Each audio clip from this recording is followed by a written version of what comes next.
Ladies and gentlemen, hello. This is Julien Masson from Adrenaline Combatives, and I am with no one else than Mr. Russell Jarmesty. How you doing, man?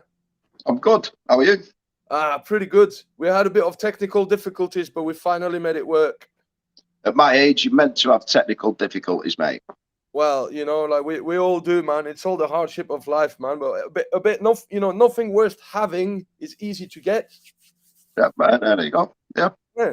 allegedly. Do you want to introduce yourself? I know a lot of people that are watching my page know who you are already, but for those that don't know who you are, do you want to give us like a brief introduction, who you are, what you do, and then we'll get into some questions.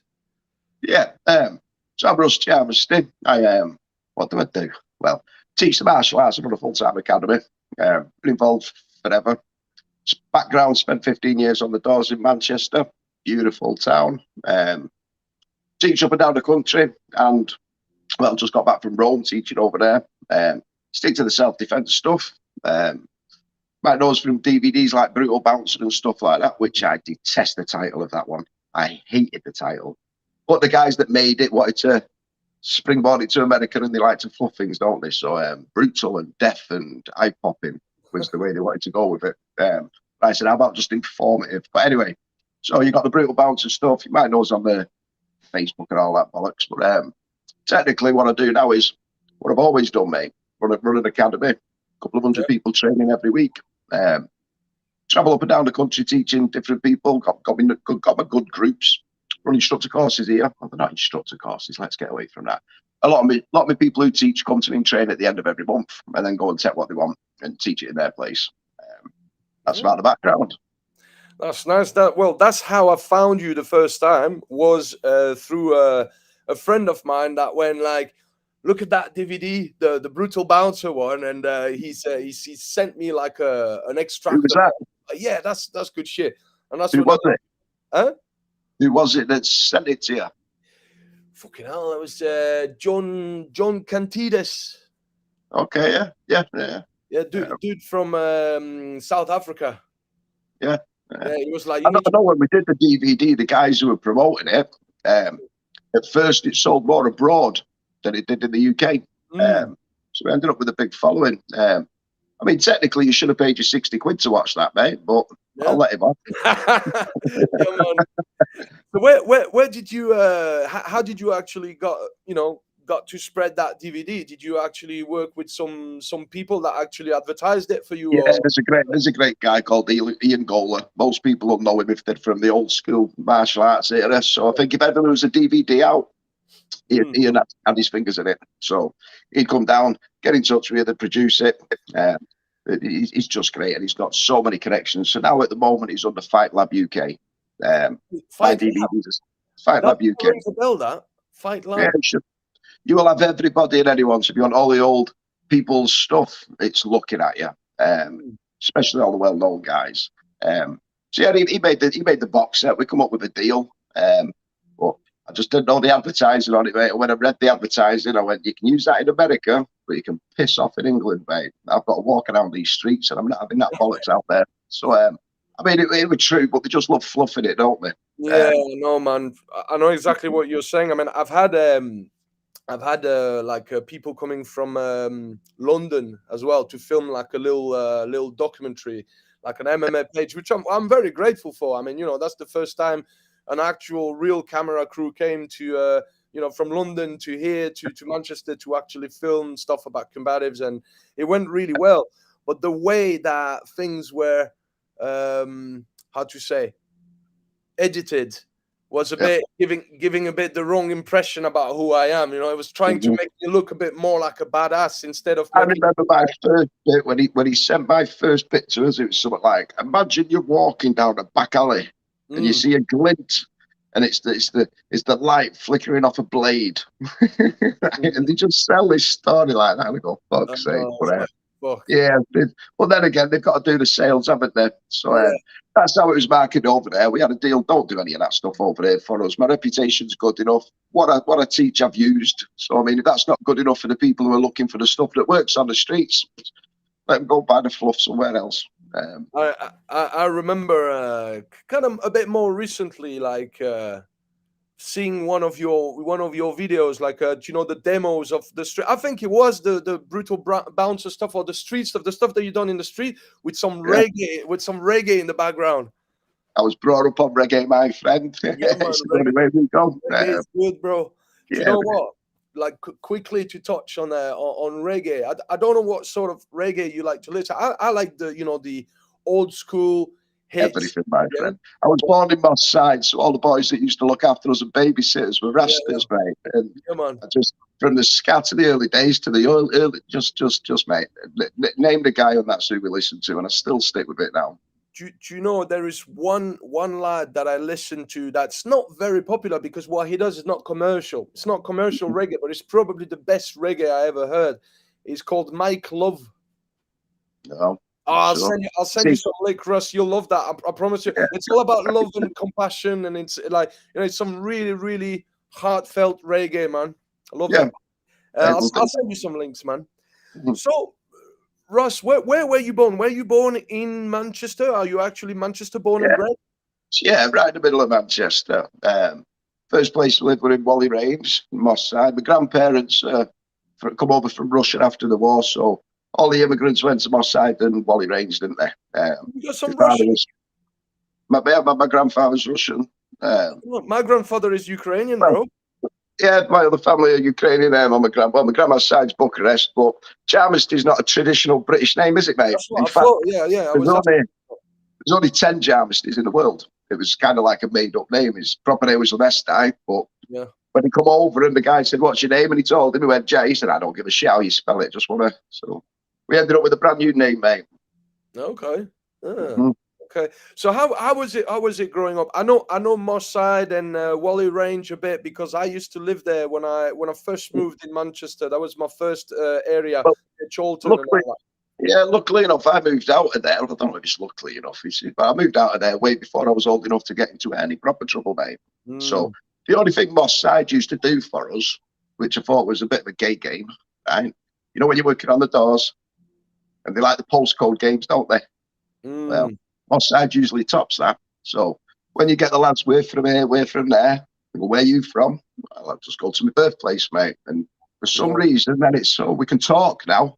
So you got something to talk about now. Yeah, well, they won't want to do other stuff because they presume you still know a lot of people, which we still do. But I was born there, mate, so it's got no more significance than being born anywhere else, really. But I have milked it a couple of times. Okay. Do you know what? We'll definitely speak about your days on the doors. That's something I'm really interested in. But before we get to that, when did you start the martial art? What age were you, and what really motivated you to actually get into the martial arts? I was a proper late bloomer, mate. My dad was well, coming from the family they come from. If you're going to fight, you fight. You never say no to a fight. Yeah. So let's just start with the little things like I'll have you fight on the hill at the top. My dad would always walk me down, stay at the bottom, and watch. That was just great. My dad's a judo boy, so scrapping with him, you'd be fighting, and the next thing you're looking at the roof, and I love that. So he taught me most of the little throws. The rest of it was just mentality, just you win. It's quite simple, mate. You win. That's the end of the story. I don't care how you do it. Martial arts didn't come until probably 16, 17, traditional karate. Loved it. I loved the discipline. I loved it. What's it was like gold June, mixed with gold juice, Shotokan. Again, well, I loved it. But the practicality for street fighting was fucking zero. But I didn't need that. I could already scrap, mate. And then when you come from a different area and moved to where I did, which was like the Waltons, you got a little bit of niggling, and we lived in flats and stuff, and everyone else had nice houses, so there was scope enough there for me to get needled for us to rattle a few cages. But the martial arts, when I got into it, I love the discipline, mate, and that was it. It was nice and militant. But as I got onto the doors, you realise the functionality of it was well, it caused a lot of problems on the first day when I thought I'd use it. And being a cocky little bastard, I'd just pick a technique and think, you know what? As soon as we're on point here, mate, you're getting this. And the first one was a reverse punch, right? And it couldn't have gone fucking worse if you tried.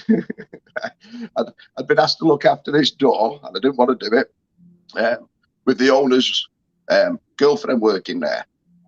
And so Ratty, who used to run the doors, it was his missus. And you're thinking, fucking well, and it kicks off here, mate. You better make sure she don't get levered. But anyway, I spent most of my night watching her, and she was kicking some kids out. They weren't going, they were chatting her up. You know, it's a woman back then. So you do a little walk by, come on, lads, haven't you got homes to go to? She was struggling on the third time trying to get rid of him, so I give him a little nudge down a fair few stairs. He come back with a few arguments like, "Who do you fucking think you are? You think you're hard? Well, tough enough to push you down them steps, dickhead." And he didn't do anything at that point. So cleared upstairs, went downstairs, and he's got two mates. You know the game. Right? They're not sure if they're involved yet. It depends how it goes with him, isn't it? Whether they get involved or whether they're dragging him off. So he got a little bit more copy. I probably left it longer than I should have done. You know, you could have cleared it not easy. But you know when you're young and manager's girlfriend, so I want to give a good impression. Anyway, gives him a shove off the doorstep, gets outside. I'm thinking, hey, reverse punch for you, dickhead. Can't wait for this one. And then he come and took a little step forward, and it was a great, gorgeous shot, mate. It was clean as fuck. I think I even put a whistle to it, and it popped him. It couldn't got better on the chin, right there. But it had no depth to it, did it? You know, with pullers on the karate game. So he stumbled back, and didn't affect him that much. So his confidence and his little balls grew, didn't he?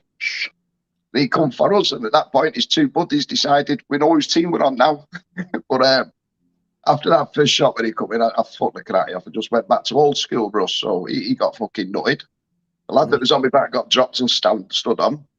As he were getting back up, the first one who got nutted, I remember shinning him straight across his. Anyway, he was out then. Yeah, we don't want to play now. Now they're dragging his mate off. So, but that weren't the end of it. I got home, and this is where I knew where things had to change, mate, because things carry on at home, don't they? So, probably a year into the doors there, the missus said, I saw that blood up your leg. And she's used to blood and bits, but not on my leg. I said, this happened last night at the floor. I had to shin him. And she just looked at me with disgust, mate.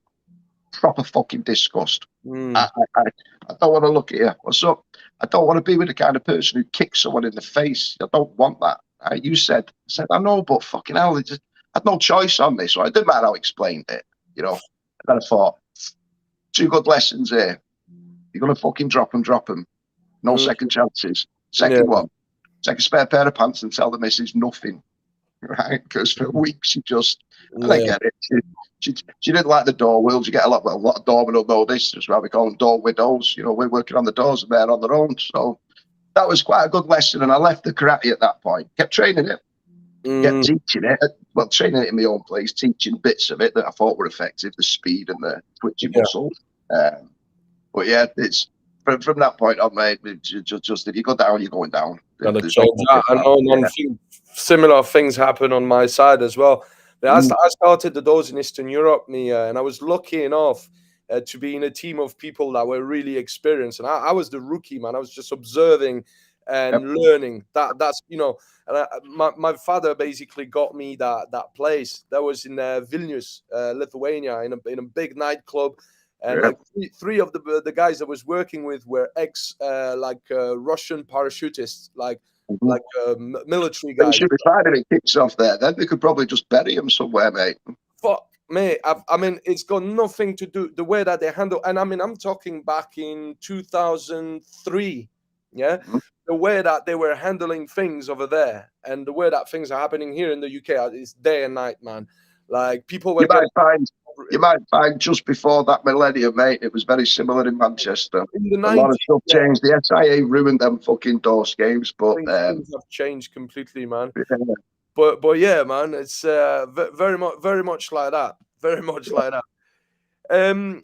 So what is your favorite practice in the martial arts? I know I've been to one of your seminar when we met Jeff Thompson last year or the year before, and we did. Obviously, I can see what you're doing. There's a lot of street jiu-jitsu stuff. Yeah, a lot of throws and face bars and and like submissions, like Anything that fucking hurts, mate, works, doesn't it? yeah. So Anything that, nothing is pain compliancy, like. mate, if you're teaching anything and you've not got pain involved, then you're not teaching it. It's quite easy, right? The first thing I'll start with if I want to teach someone pain is go behind them, tell them to throw some punches, and they crack on, because your head's that way, innit? I could do this. Stick some pain on them, and you go straight inside your own head, don't you? You know, the outside world doesn't fucking matter at that point. So pain's the easiest way to explain it. If you can't take pain, you're fucked. But if you can put pain on someone, you change it. They're no longer here. They're here. And that's where I like putting people straight inside their own fucking heads and let them fight themselves before I have to start doing stuff. So the jiu-jitsu I have, they call it jiu-jitsu, but I've just been reading a book while I'm sat here, mate. And even back in the fucking 1800s, there was things changing and people off-branching. But I like to call mine swat jitsu if that fits. But yeah, particular style-wise, I've never really held a fancy to anything if it works and it gets me home safe. And it gives that, you see, go back to the karate one when I tapped him with that little reverse punch, or it was a sweet shot, man. But when I had to shin bone his face didn't look the same again after that. It's like, here, I thought, got a responsibility, dickhead. If you're on these doors, not only to go home, but to make sure you don't cause too much damage to these dickheads, because you got to sleep at night, haven't you? So I know if I'd have done it different, man, I wouldn't have had to do the stuff I did to the other guys. But yeah, if it hurts and it works, mate, it's not rocket science. I use it. And I teach it. But teaching wise, just teach people how to take pain. There's only one way to do that, isn't there? That's a good approach. I remember what you were saying. Like, is perfectly right. Like when I started to assist my father in Eastern Europe, which I was very fortunate to be able to do when we were providing training for the military and prison guards and police forces, and I was the piece of meat. My father was basically. You learn the most, mate. So I started by just being twisted in all. I won't tell the days with you, and the next minute you're fucking screaming, aren't you?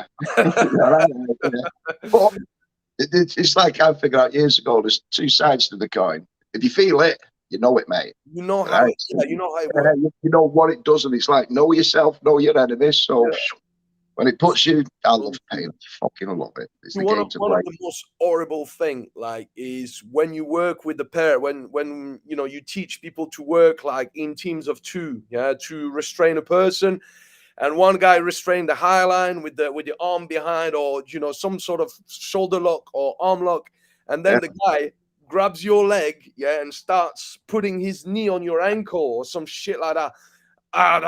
That's horrible, mate. That's fucking horrible. But it works. Yeah. Well, it does until you meet them people that don't give a shit about pain, mate.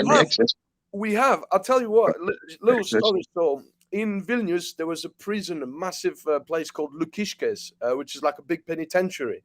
And we had two guys. We were teaching the rapid reaction team of this, the guys basically that are putting on the how do you call that? The shields and stuff when there is riots inside. Yeah. And so two of these guys were former like military, like Red Army militaries. Yeah.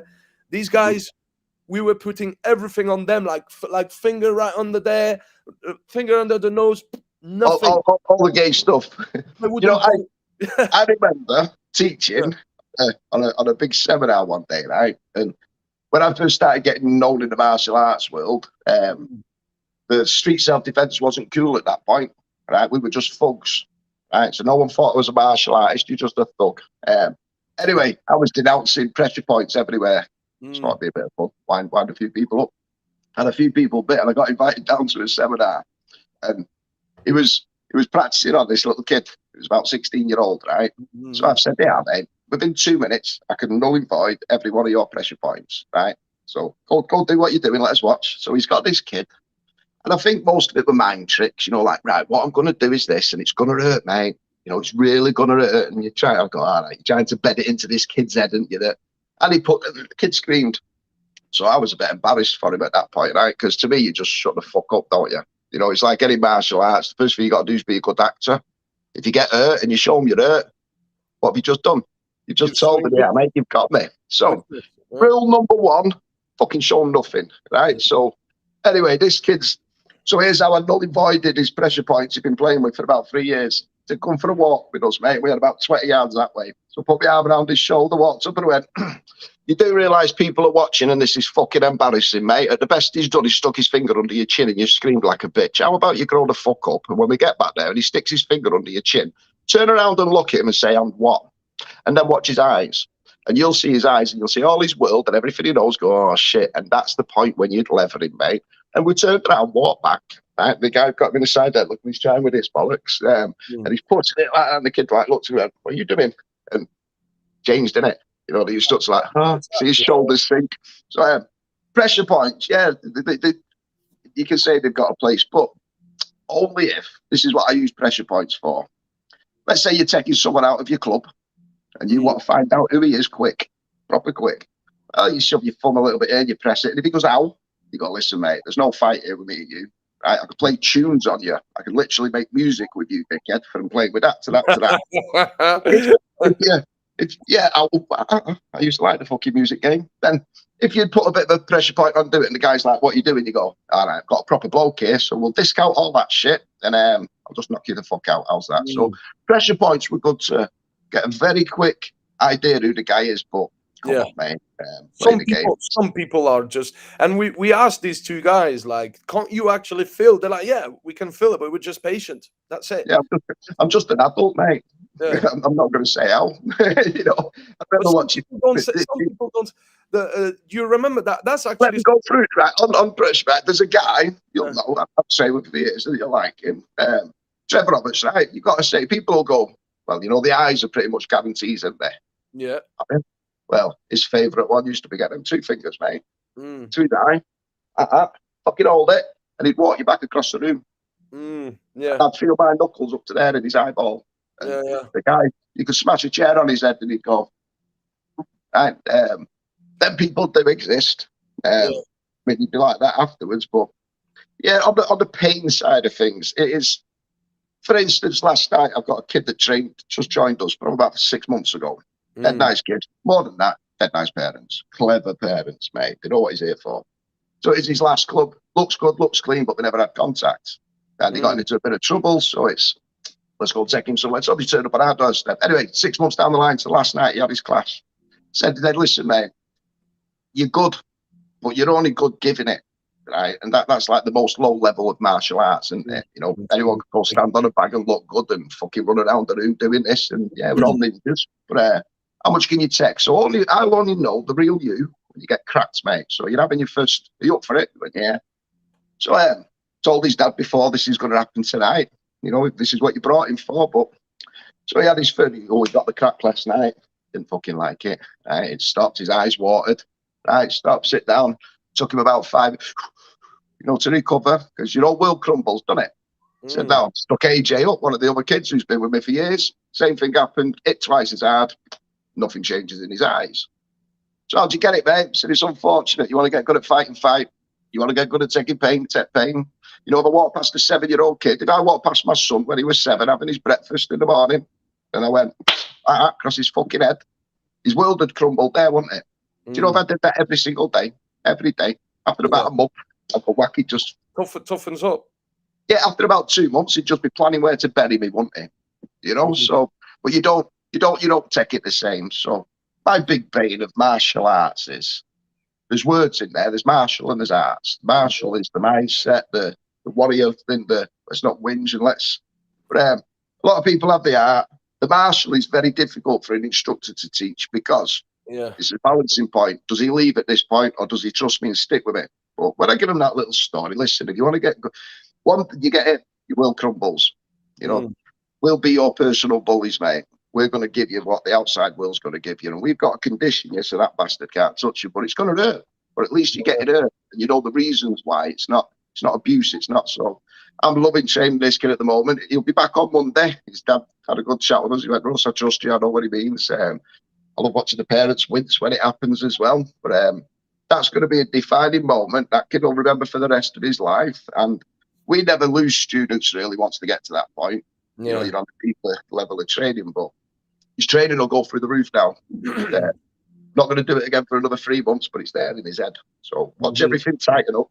Watch him get a little bit more intelligent, and then we'll give it him again, and he'll react different, mate. And That's the buzz I love watching when it comes to training. Do you know that brings me to the next thing that I want to speak about is training methodology and pedagogy. And so you just spoke a bit about it with what you just said now, like kind of you put your student through a gradual, pain, learning to take it, learning to take punches, take kicks, take pain. How do you what's the methodology that you use to gradually build someone up? I'll take you through the basics, mate, but all clubs will nick all this. Right, so when you get a student, I teach them nothing on day one. I make them fight with everyone. Right, and they always lose. And you go, how do you feel? Well, how would you have felt if you won? I'd felt good. Yeah, but you'd have to find another club, mate. Imagine walking into someone's club you've never trained and you can beat everyone. There'd be a question mark over that club, wouldn't there? You're meant to get beat because you want to be like these guys. But anyway, you got beat. That's good. It's how it's meant to be. Next week you'll get beat again. It'll just take them longer, So don't look for any wins at the moment. Just look at dragging this game out for him. It'll take him a minute to beat you next time, and there's 59 more seconds for an opportunity for something to happen. So first thing we do is teach him how to lose properly. That's all you've got to do with a kid. There's your loss, mate. Now shut up and just keep going. Now you talk about the conditioning side. It's like this. If you really want something and the other guy doesn't, well, you win.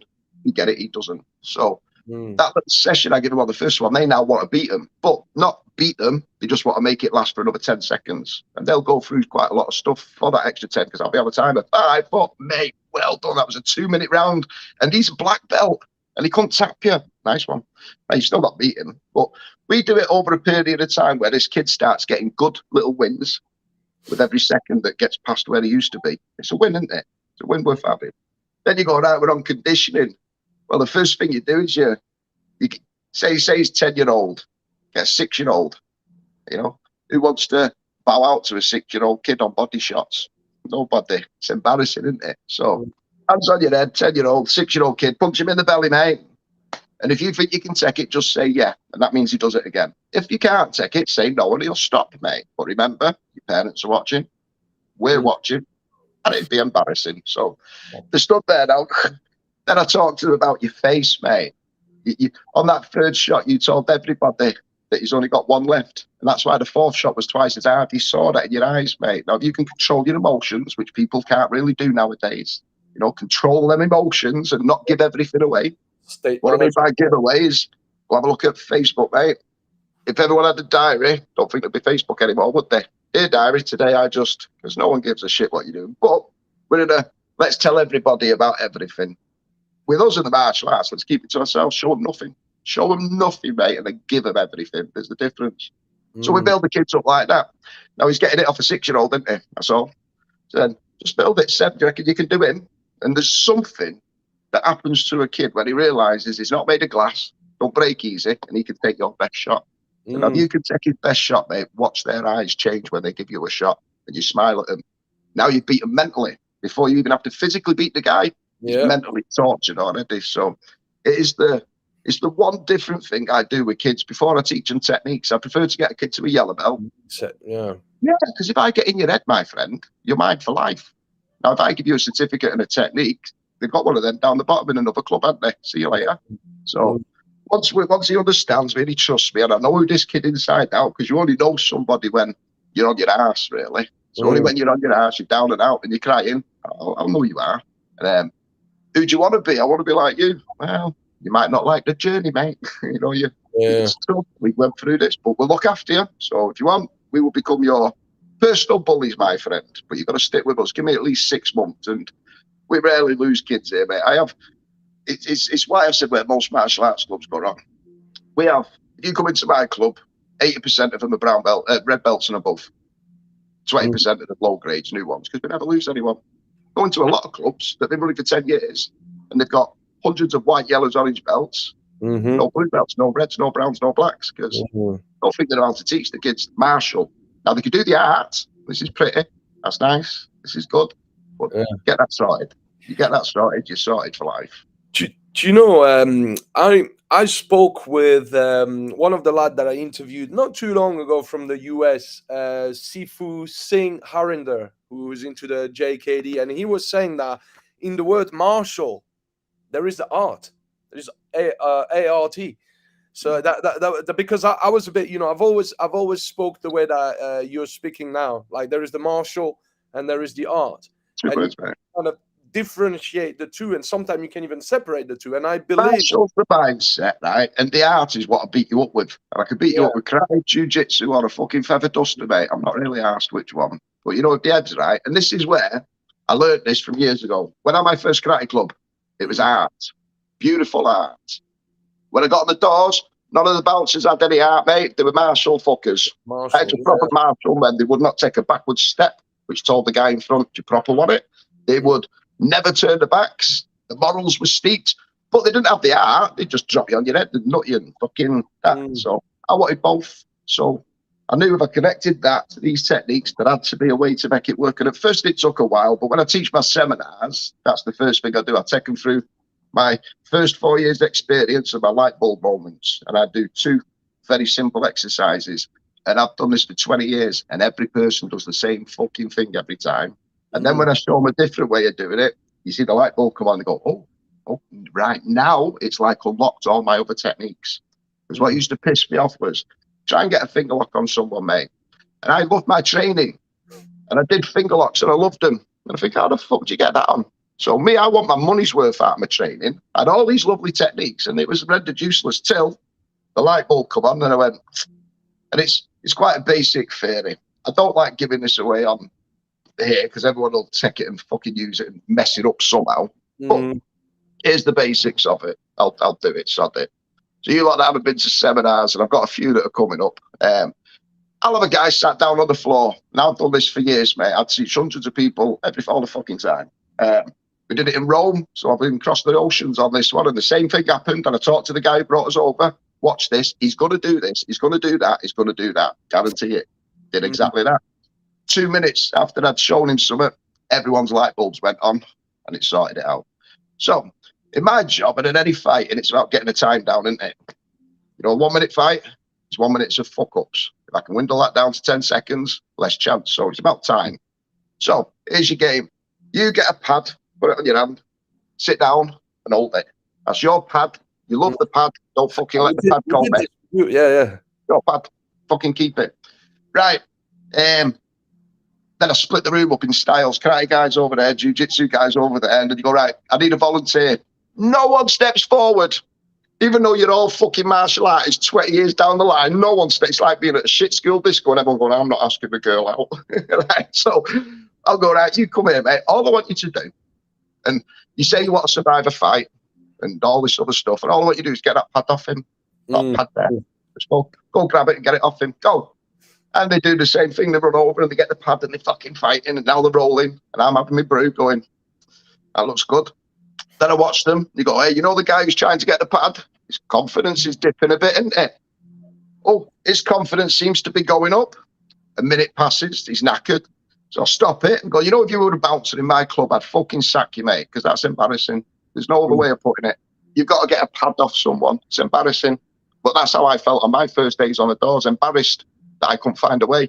So anyway, I'll show you how to do it. So he'll hold the pad. I'll touch the pad because that's what I'm expecting. Then I'll put a face bar on him, stick my phone in his eye and go, give me the fucking pad, you prick. And he will pass me the pad. Then I'll go, no, with your other hand. And he'll pass it with the other hand. I'll go, now sit on it because they're in pain. So once I put the pain on you, you'll do whatever I fucking say. And they say that you won't, but they got the next guy out and you go, okay, what's your PIN number for your phone, mate? Now, they don't want to give you that, do they? But I always get it out of them. So when you put that little bit on and go, now, if I want a finger lock off you, how about I get to that face, I get a deal out here, a proper fucking deal out here, you'll pass me that finger, and now I can lock it. And you will say whatever I want you to say as I'm walking out, or I will snap that finger as we move. So when I used to look at the techniques, what my problem was, dragging someone out of a club, I was embarrassed to watch most of the guys do it, mate. It was a fucking mess, and I like being a bit more covert. So I clocked out years ago if I could just get to the guy, and I could always close range because my smile's very disarming. Hi, mate. I don't look like I'm going to beat you up. So I go, come here. You need to have a chat. Spin him, put him in a face bar. You don't understand this, dickhead. Well, give me your fucking left finger. What? Pass me your left finger, you know better. Then they'd lift it up and I'd take it a lot and go, nice one. Now, that's just sort of does help for him. When he goes, need to go that way. You put a little bit of pressure on it, and you all right walking, or do you want me to snap it and fucking drag? I'll walk. Okay, Joystick. So when we do that, that's my first part of training. Then I go, so you lot, also what I want you to do. He said he was a karate boy. Did you see any karate in that? I didn't. Did you see any? I didn't see. I just saw a mess, mate. The same mess I lived in for years. So you can get the karate, but there's an intelligence you have to have, mate. Otherwise, I'd have just had a flat nose, cauliflower ears, lifted my fucking weights, took my steroids, and grown off the fact I was big. But I knew there had to be a way to make martial arts work. Every fucking martial art works. So I've karate the shit out of people. I've jiu-jitsu'd them, Russian sambo'd them, and like I said, smacked them with a fucking feather duster if I have to, mate. But I love the seminars, and that first bit, just first of all, gets everyone to go, okay, 20 years training, and maybe there's a new way we need to look at this. Good lad. Let's fuck the styles off. Let's forget styles now, right? Because I look no different to the jiu-jitsu lads. Then I give her the second game and go, all right, go and get someone to hold the post. It's just basic. Go get him off the post. And the thickos will grab the hands, and you go, oh, fuck, I've just been through this. The smart ones will just under the nose, and he's off. And I go, there you go. Now, I've just saved you 39 seconds of fucking about, mate. You're welcome. That in itself is worth your 50 quid.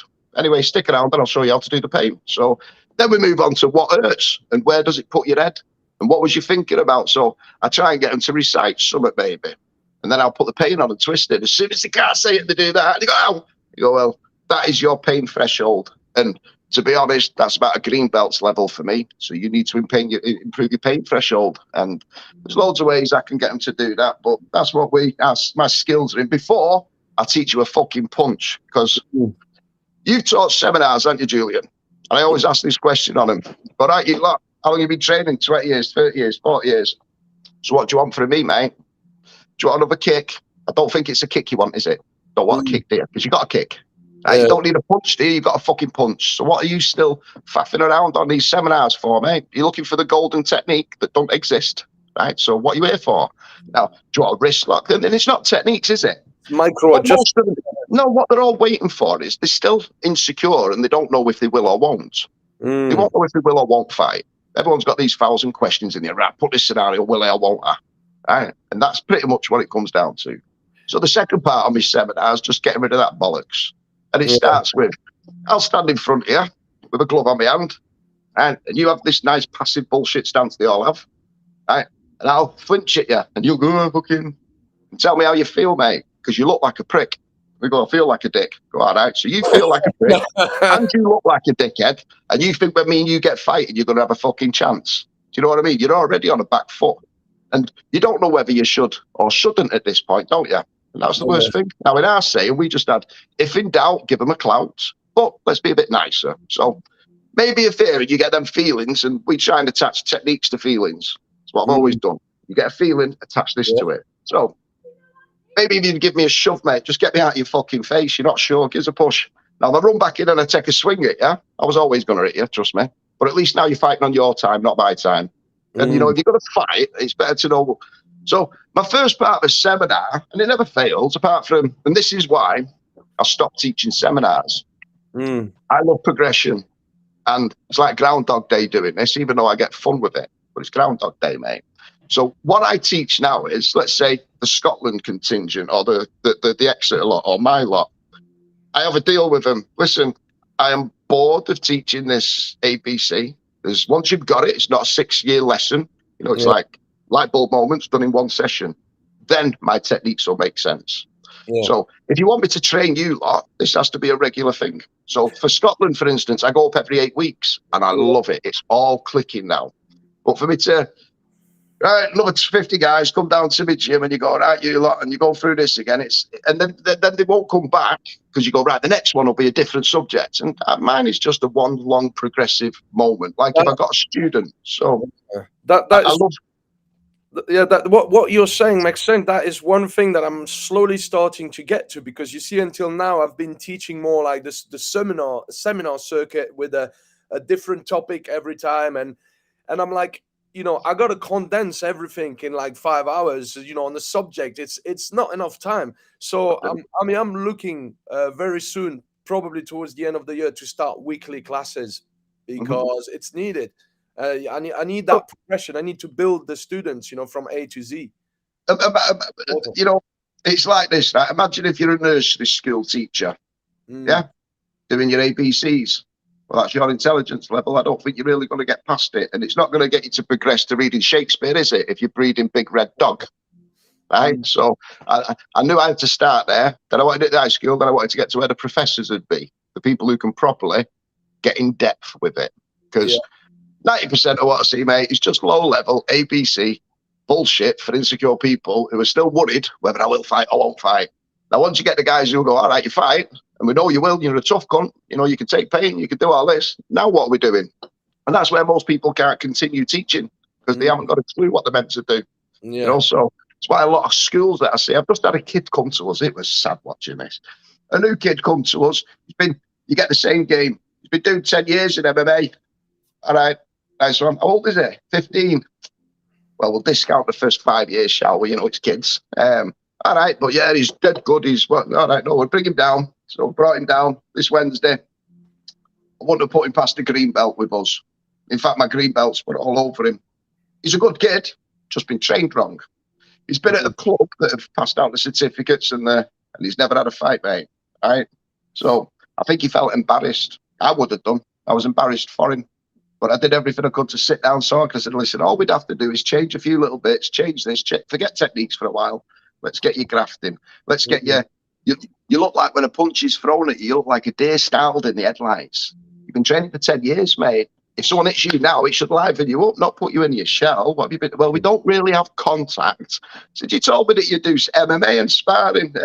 Yeah, but not really contact anyway. It's my bane of my life, mate. I've been teaching for 25 years. I love martial arts. I love martial more than arts. I don't care what art you've got, right? If that martial is correct, then it'll serve you in every avenue that you need.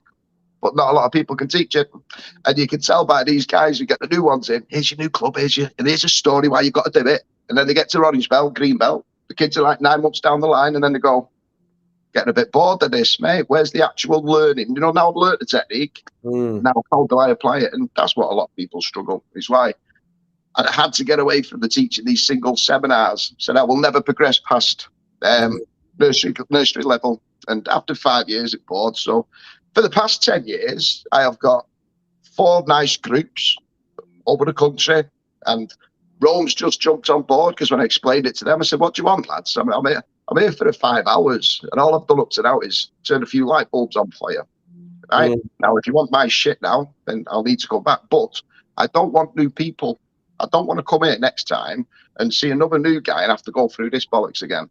Close it down. You lot as a small group, give me 12 months and I'll give you my arts now, because I've got the martial art mindset for you. And we'll go over there 3 times a year now to train them guys. And only after a year can he introduce 5 more people.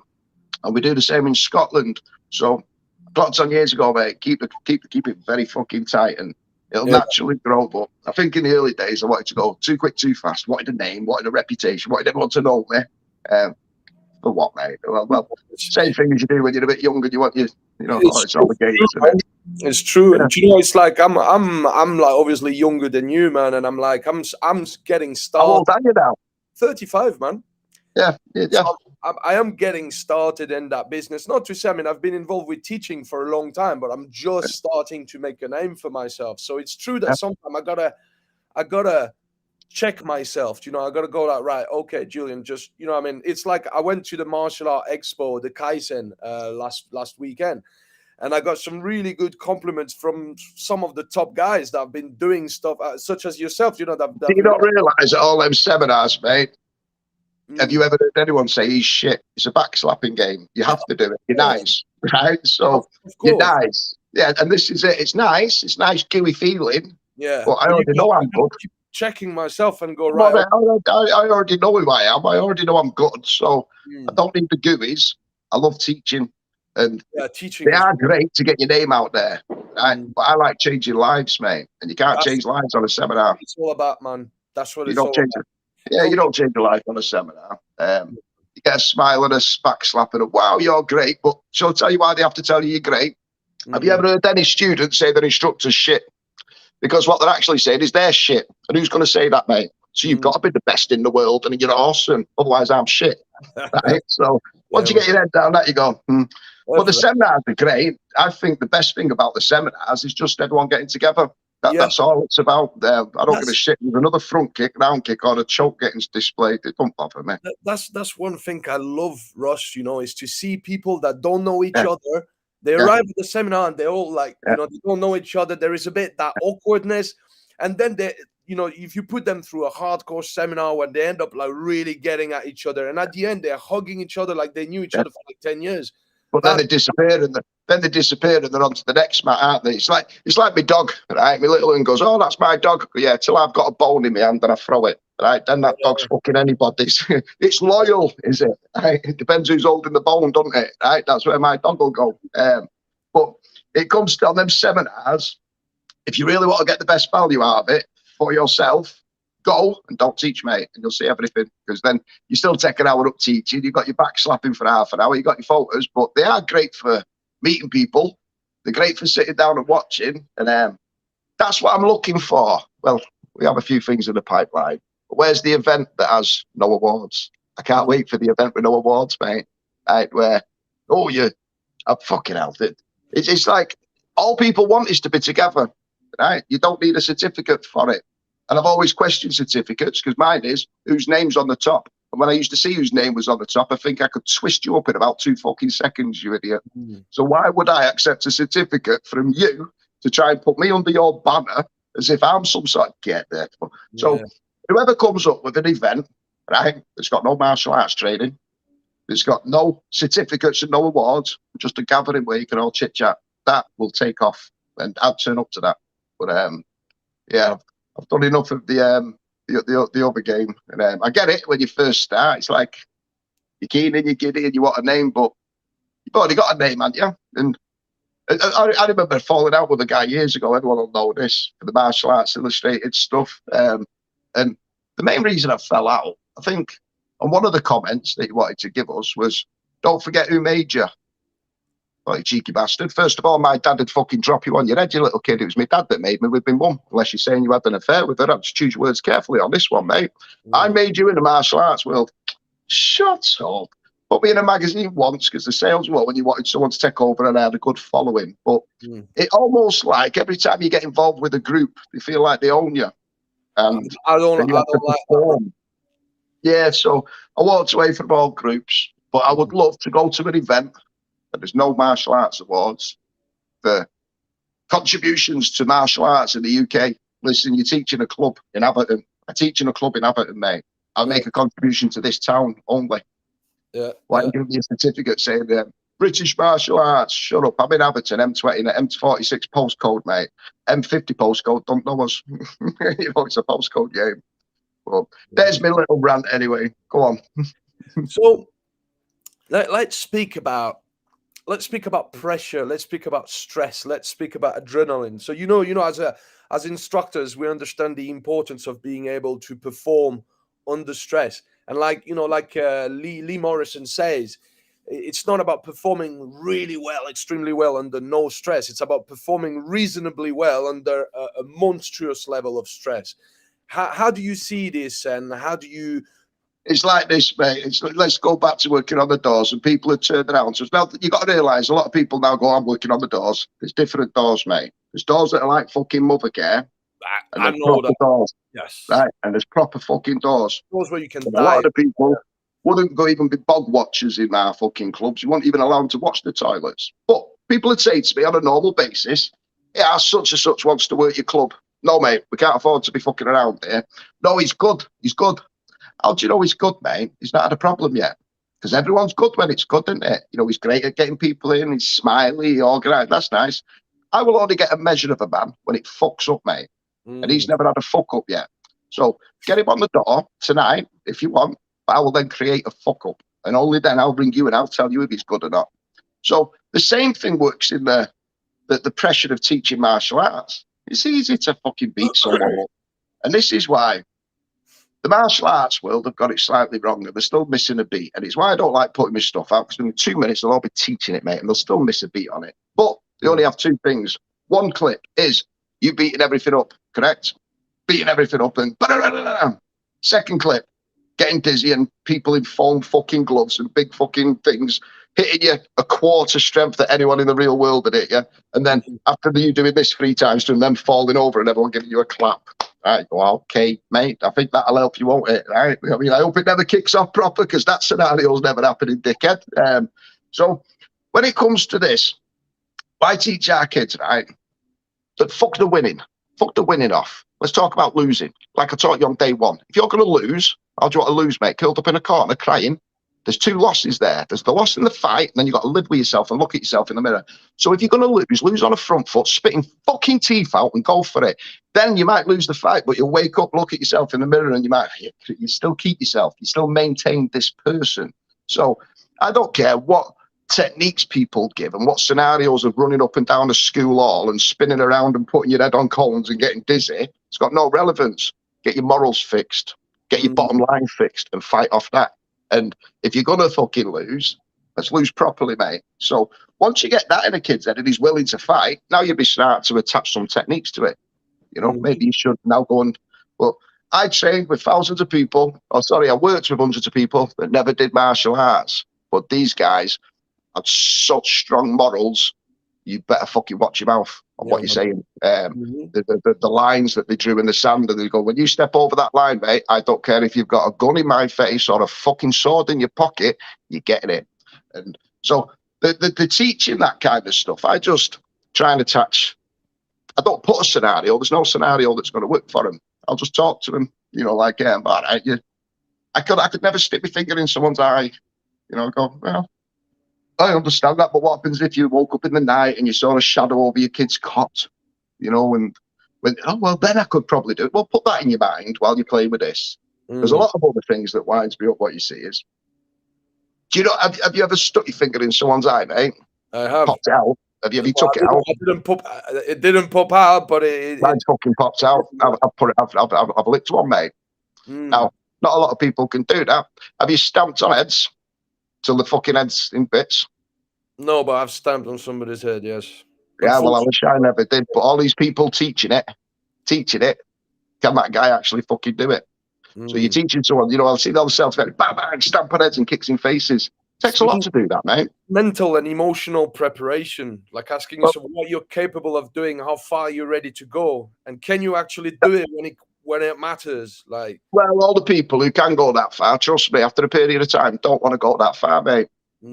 Right? So trying to get someone to get to that point, it's a bit of a dangerous, touchy subject. And again, a lot of people teaching, they say they're teaching for everyone. They're teaching for their own pocket, mate, because if you sit there and ask him how much he wants, and then you knock his fee down, probably ain't turning up, is it? I never mention fees when I'm teaching. I want to get there and fucking give a little bit of gold out. So, yeah, it's a little bit of a twisted two-sided coin, the self-defense. But it's like, I think COVID was the worst thing that happened to self-defense, right? Along the lines, and martial arts, along the lines of the same as what SIA did for Dorman. The COVID put people on individual training. And I mean, you might as well just do a kata or do a little bit. But then you start seeing, oh, it's just spread like this. There's someone will hold the pad and run around beating it up and biting it. I'm not quite sure if that's going to be much relevance if I'm in front of you, mate, because I'm not a fucking pad, am I? Right? And they all like to quote Bruce Lee and boards don't hit back. But there's some crazy training methods that I think have got no relevance to having someone stood there in front of you that you know could rip your fucking head off, right? And being able to hold your cool at that moment in time. Not many can do it. Your morals will do it, and that's it. So when you start building it up from there, and I go, there's no scenario I could do. In fact, I've seen one scenario that I found very valuable. Duncan Andrews is the best guy at scenarios. He is. I'm a thinking man, and so is he. And he'll presume you can already fight, mate. So now he'll just fuck you up in the head. He's great. So he put a scenario on here because he trains with us all our mean streets lot when he's not at the Pentagon in America. Now he's done very well. So this little scenario is, right, Russ, well, I'm going to see if you get this one, Julien. The good and fire. I went, oh, I like that. So you're in a scenario and there's people mooching outside the shop. Then a woman comes outside the shop and there's a guy in front of her and she shouts to the crowd, which you're involved in, he's just robbed my bag. He's just robbed my purse off me. He's robbed my purse. Stop him. And the guy turns around and goes, fuck you on. He goes to me. And a couple of people like stand up because they all want to be heroes, don't they, mate? So I'll do this one. So, hey, you stay there. He's just robbed it. The guy goes, get your fucking hands off me. Starts flailing his hands into a fight. The guy's on the floor now, restrained and choked by 3 or 4 of them, yeah? Then the girl goes, oh, it's all right. I found my purse. It's here. Fucks off. And then, by the way, the police are on the way, mate. Now where do you stand? So I love scenarios like that, right? Where you've got to go, oh yeah, and it's probably one of the most valuable bits you'll get, because everybody in the martial arts world who comes to my seminars can train. They can already punch, they can already fight, they can already do stuff. So I think they're looking for the intelligence, mate, to attach their techniques to. And there's not a lot of people doing that at the moment. It's still ABC, crash, bang. Then they'll throw in all the special words. Right, and what we'll do is we'll change the word shit ourselves to adrenaline dump. You go, oh, that's nice. So we're just baffling with bullshit and you're playing with words now, aren't you? Right? I don't care what words you give it. Your ass will still drop when you get there. So when I do the teaching, I tend to piss people off a lot. There'll be loads on here that are getting pissed off now, but bothered. It's not hard to come down and have a chit chat. We can sort things out.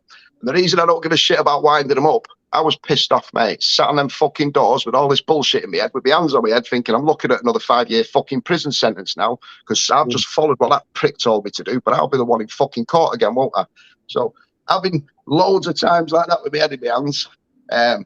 Turned me into a thinking man. I could already fight. Everyone can fight, mate. You know, well, not everyone can fight. They shouldn't, but everybody in the martial arts world has got a punch. You know, so if I come training with you, do you think I'm coming for the technique, mate? I can fucking match your jiu-jitsu as long as you want to go play with it. I can match your kick. I'm a karate guy. I'm a kickboxer. So a kick's a kick, a punch a punch. I don't go and train people for stuff like that. I like other ways. Mate, I like that. So that's what I like to teach on seminars. But you can only do it when they're about 6 seminars deep, aren't they? And they've been in a few times because it's once grab the pad. It's like concepts and principle over techniques and skill set. It's like thinking, okay, what strategy do we use and what tactics do we use, instead of thinking, right, do you know when you go to the traditional martial arts and they teach you, like in karate, okay, there you got that punch, and that punch requires that block and that block and that block. It's very codified. So eventually at some point you're like, okay, if I start thinking in terms of skill set, if I start thinking in terms of concept and principle, then now I free so much space on the hard drive, because now, you know, it's like every technique reflects a concept and a principle. And once you really understand that concept and principle, you can create your own techniques. You know what the biggest one is as well? Don't overcomplicate that complex. It's quite easy. Get fucking old, mate. That's about as much as you need. Right? Now, most of the times when I was on the doors, and it's why I teach the way I do, you'd see this, mate, and this is human nature for you. I love the doors because you get to see the best of people and the worst of people, and it's just human nature, isn't it? You play games with people. You just play games. So you'd see a guy stood there, and this guy's in front of him screaming, "I'm going to smash your fucking teeth in." And we've heard that. We go, "Yeah, he's going to smash his teeth in, mate." But the whole crowd's going, "Oh, he's going to smash his teeth in." Only the guy he's talking to is going, "This might not be happening, right? Maybe." And you go, "Hey, well, get your fucking hands somewhere." He's about to, no, hopefully I'll just pretend this doesn't, and then bang, and he gets levered. Yeah. And I'd be thinking, and I remember my dad when we were younger, like he loved, you know, films, you couldn't watch a film with him. He'd be going, hit him, fucking hit. Told you should have hit him. You know, everyone's just too slow nowadays. They overcook a lot of stuff. Go back to basics. Do you feel threatened?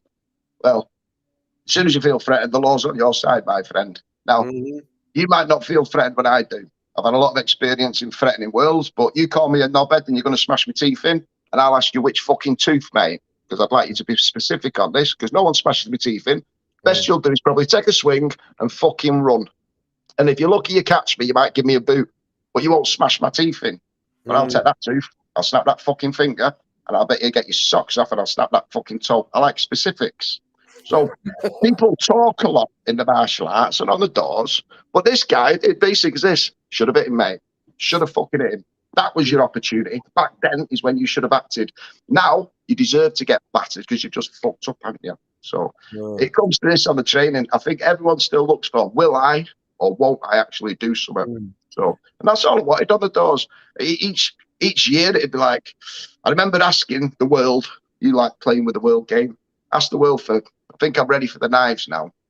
Fucking bring it to me. Let's see. So that was the nice little stab one. That's a nice little one. Got enough over here, and I wanted to see if I fucking would or wouldn't do what I thought would work. And turned up the bastard week after. You got to be careful what you ask for, mate. Right? But that was a question in my head. Well, I won't. Then I suppose all you can go to after that in our world would be guns, wouldn't it? You know, if someone's pointing a gun at your head, what are you saying? You know, you better have your last words sorted out because everyone remembers your last words. And I hope they're not going to be, nobody wants them for the last words. I mean, if you're going to die, you know, ask him to do it fucking quicker. You know, you're going to come back and shoot me. Any chance you can do it before midnight? I ain't nearly finishing my shift, mate. Getting shot. I could have had an early bath at 10. So the guns was the next level. 2 weeks later, that bastard turned up, didn't he? And had one pointed not at me, at the guy next to me. Broad daylight, 8 o'clock at night in fucking Wilmslow Revolution, right? Lee was working with us, Modern, looking. Brendan, I think, was working, the PFL guy, Locknane. He's just got a. So, gunfight there. Ooh, fucking hell. Anyway, that all got solved. It was over a different dispute. But every time I wanted to, will I, won't I? And that's what the question in my head is. And then at the end of it, I thought, why the fuck will you, Russ? Have you got some suicide fucking wish here, mate? You know, what the fuck what the fuck are you doing? So I left it all because I sussed out what I was doing. And I was probably no better than the prick stood in front of me, mate, going through it all. It's why I'll say I'll never do that security shit again. I wouldn't be the right mindset, but I love the doors. I love the human nature of it. I got to know myself a lot better. And it's a character X-ray for sure, man. Every day of the week, mate. And that's why I say when people are teaching now, everyone, and I told these, like, I can show you the fucking video. I told in 2015, everyone's going to jump on a self-defense wagon because it's fucking cool and everybody's teaching it, isn't it? Little Johnny, the lollipop man, over the road, right? He runs his little Sunday class, now classes it as self-defense. And what he'll do to prove it is go, get back, and they'll use them words. And now he think, but mate, if you've never been in that world, and you've never had that kind of shit on your plate where you know for fucking real your ass is about to drop and something fucking real is about to happen, don't think you should be teaching it. Because if you're not teaching it, these people will now search the people who are. And I still say the best people in the self-defense world are not on Facebook, mate. The best people you could ever fucking find that will change your life and give you what you need are not on Facebook. You won't hear about them. Everyone knows them. Everyone in my world knows them. Everyone knows them, but they're not on Facebook, mate. And the reason being, they don't have to be. So you've got the Jimmy Kellys. I mean, Well, listen, if you've not been with Jimmy, you've not done that. I've worked with that guy on the doors for 6 years. He is fucking exactly what it says on the tin, mate. Right? We've had the biggest gangsters come down, and we've had fights with these previously, and he does it with fun, mate. His reputation's through the roof. I've seen him make them turn the tails and fucking walk away. Go, fuck me, Jimmy. Go, I used to babysit that little fucking knobhead. I'm going to ring his mum later and make sure she knows as well. Then they come back apologising. I've never seen a guy work like Jimmy. But that's because he can do it, mate. He's so tough. He's so conditioned. Yeah, well, people like that, then it's like I said, there's hundreds. But the media game is, it's exactly that, isn't it? It's a game, mate. It's a game. It's a game to get a name so you can get some pennies in your bank. And they'll say it's not, but then watch how they... Hey, answer this one for me. Is self-defense meant to be quick and basic and easy to learn, yeah? Is it fucked, man? So how do you get a 6-year fucking program out of it?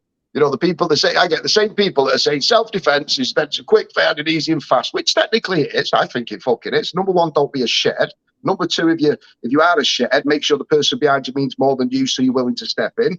Past that, just run. You know, just that's it. But now there's level 1, level 2, level 3, level 4, level 6. Now there's this bolt on. It's money, mate. Come on, play the game. It's a game. It's a bank account game, and the aim, I think, for most of them is to have a nice little bolt on some island somewhere. For me, I live in this town and I'll serve this town, the same town I was born in, the same fucking streets I walked on is where our kids walk. And they're the ones I want to look after, because technically it's like looking after myself, isn't it? You know, if someone would have done all this for me when I was a kid, it'd have saved me a lot of shit. So you just pass it on. But anyway, yeah. All right, let's see what I got for you, Russ. One sec. So you spoke about your time on the doors and things, that obviously you had to use your skills in real life. Yeah, was there a turning point? Was there really something in your life, like a catalyst, something that made you change drastically as a person, where you went, you know what, fuck this, I'm going to change my ways, I'm not going to do this anymore? You mean for the good or the bad side? It doesn't matter, and for the good and for the bad, man. Well, going on the bad side, it was quite easy. You're young, you're getting beaten up, there's a lot of bullying, there's this and that. And then it was, you know what? I clocked on all the guys that were giving us the good fucking beatings, fucking family member for most of it. Big lad, and just beat the shit out of you. You know, just beat the shit out of you every fucking day. Then I got to about 14, I remember cracking him, got a lucky shot. I saw his eyes, mate, and he didn't know what I'd done at that point. I'd become conditioned. He could punch me, my nose would be fucking bust, and I'd still be walking forward going, come on. And he could drop us and I'd get up, and he hated it. Fucking could not carry on to this bit. Then I remember clocking him once, and I just watched his eyes, and he walked away like that, not fighting anymore. What, you? And I suddenly know what bullies were. It all clicked. You know, to be a bully, mate, I'll be twice as bad as you cunt. And difference with you and me is I'm conditioned. You've never been put on the back foot. You've never been dropped, and that's all I've ever been. But the day when I went on the doors was my good friend Greg. Just saw him last week when I laid my mother to rest. Greg was out on a night out one night in Tilsley, and I was meant to be with him. I always went with him, and on this night, I can't remember why, but I didn't go. And anyway, he come back, and he's in hospital, and his mate that was with him, he's had his eye took out, someone had bottled him, and it was as simple as this. He's walking through Tilsley, fucking bus stop, and he's got chips, Greg. And this kid goes, yeah, mate, can I have a chip? And Greg went, yeah, all right. And the guy went and took a handful. And he went, oh, yeah, mate. And he took another handful. So Greg went, no, he's not a fighter, Greg. So he went, no, I don't matter. And give him the chips and walked off. So what did these two guys see at that point? Weakness. Fucking victim, didn't they? So Greg, being off the radars, turned right, walked down the side. They'd gone down the little side street, waited for him. As he come down there, fucking on him. And they give him a good fucking kicking. Then his mate who was with him, he'd only met 2 nights before, come running down, and one of them smacked with a bottle as he come. That took his eye out. He got £25,000 for that eye. We all got pissed for quite some months. We weren't bad. But that was the day when I went, do you know what? It's time I go hunting these fuckers now. I'm sick of it. So anyway, we found them lads, didn't we? Found them ones. And did give them exactly what they deserved back after they got out of prison. Now, then I went, I'm done with it. Right? There's all these nice people. Proper Greg's nice. He's like a Disney man, mate. His mum and dad are like Disney. Disney mum and dad, they were brilliant. Looked after us. The only people that had let me in the house because they went, Russ ain't coming in, he's naughty. But they looked after us and everything was great. And I thought, it's time someone goes and puts it on their toes now. So I went on the doors for no reason, barring to try and catch that fucker that did that stuff. And over the years, it weren't hard to beat a bully up, mate. You know? The most bullies, like I explained to these lot, they've never had fights. They just hit people who are too scared to fight back. Yeah. Right? Now, when you fucking put it on their toes and they know they can't hurt you, watch them. But you've got to watch them before you hurt them. That's the pleasure, isn't it? I like getting people to that point and then doing it. So my early days was mainly because of them subjects. So I was very angry. I was working with my friend Ben, who had the same things from a different reason. He unfortunately passed away 4 years ago, took his own life. Closest friend I've ever had. And me and him together, we were ruthless, mate. I was on a bit of a suicide watch and he did not give a fuck. Well, he was definitely on a suicide watch, wasn't he? You don't jump for fucking nothing. So that mentality, which I said is very hard to teach, is what kept us alive and kept people away from us because they knew we had fuck all to lose. So one of my favourite games used to be if the big boys had come up with something to lose, I'd go, mate, go for it. You got to go for it. Me and you go down the back now and I'll punt you up and down this fucking street. Now, if you beat me, so what? I still stood up to you, didn't I? I might end up with a reputation like a living god. But you know when I fucking levered you, they'll see it and they'll all come for you and they'll know there's a weakness. So can you afford to lose?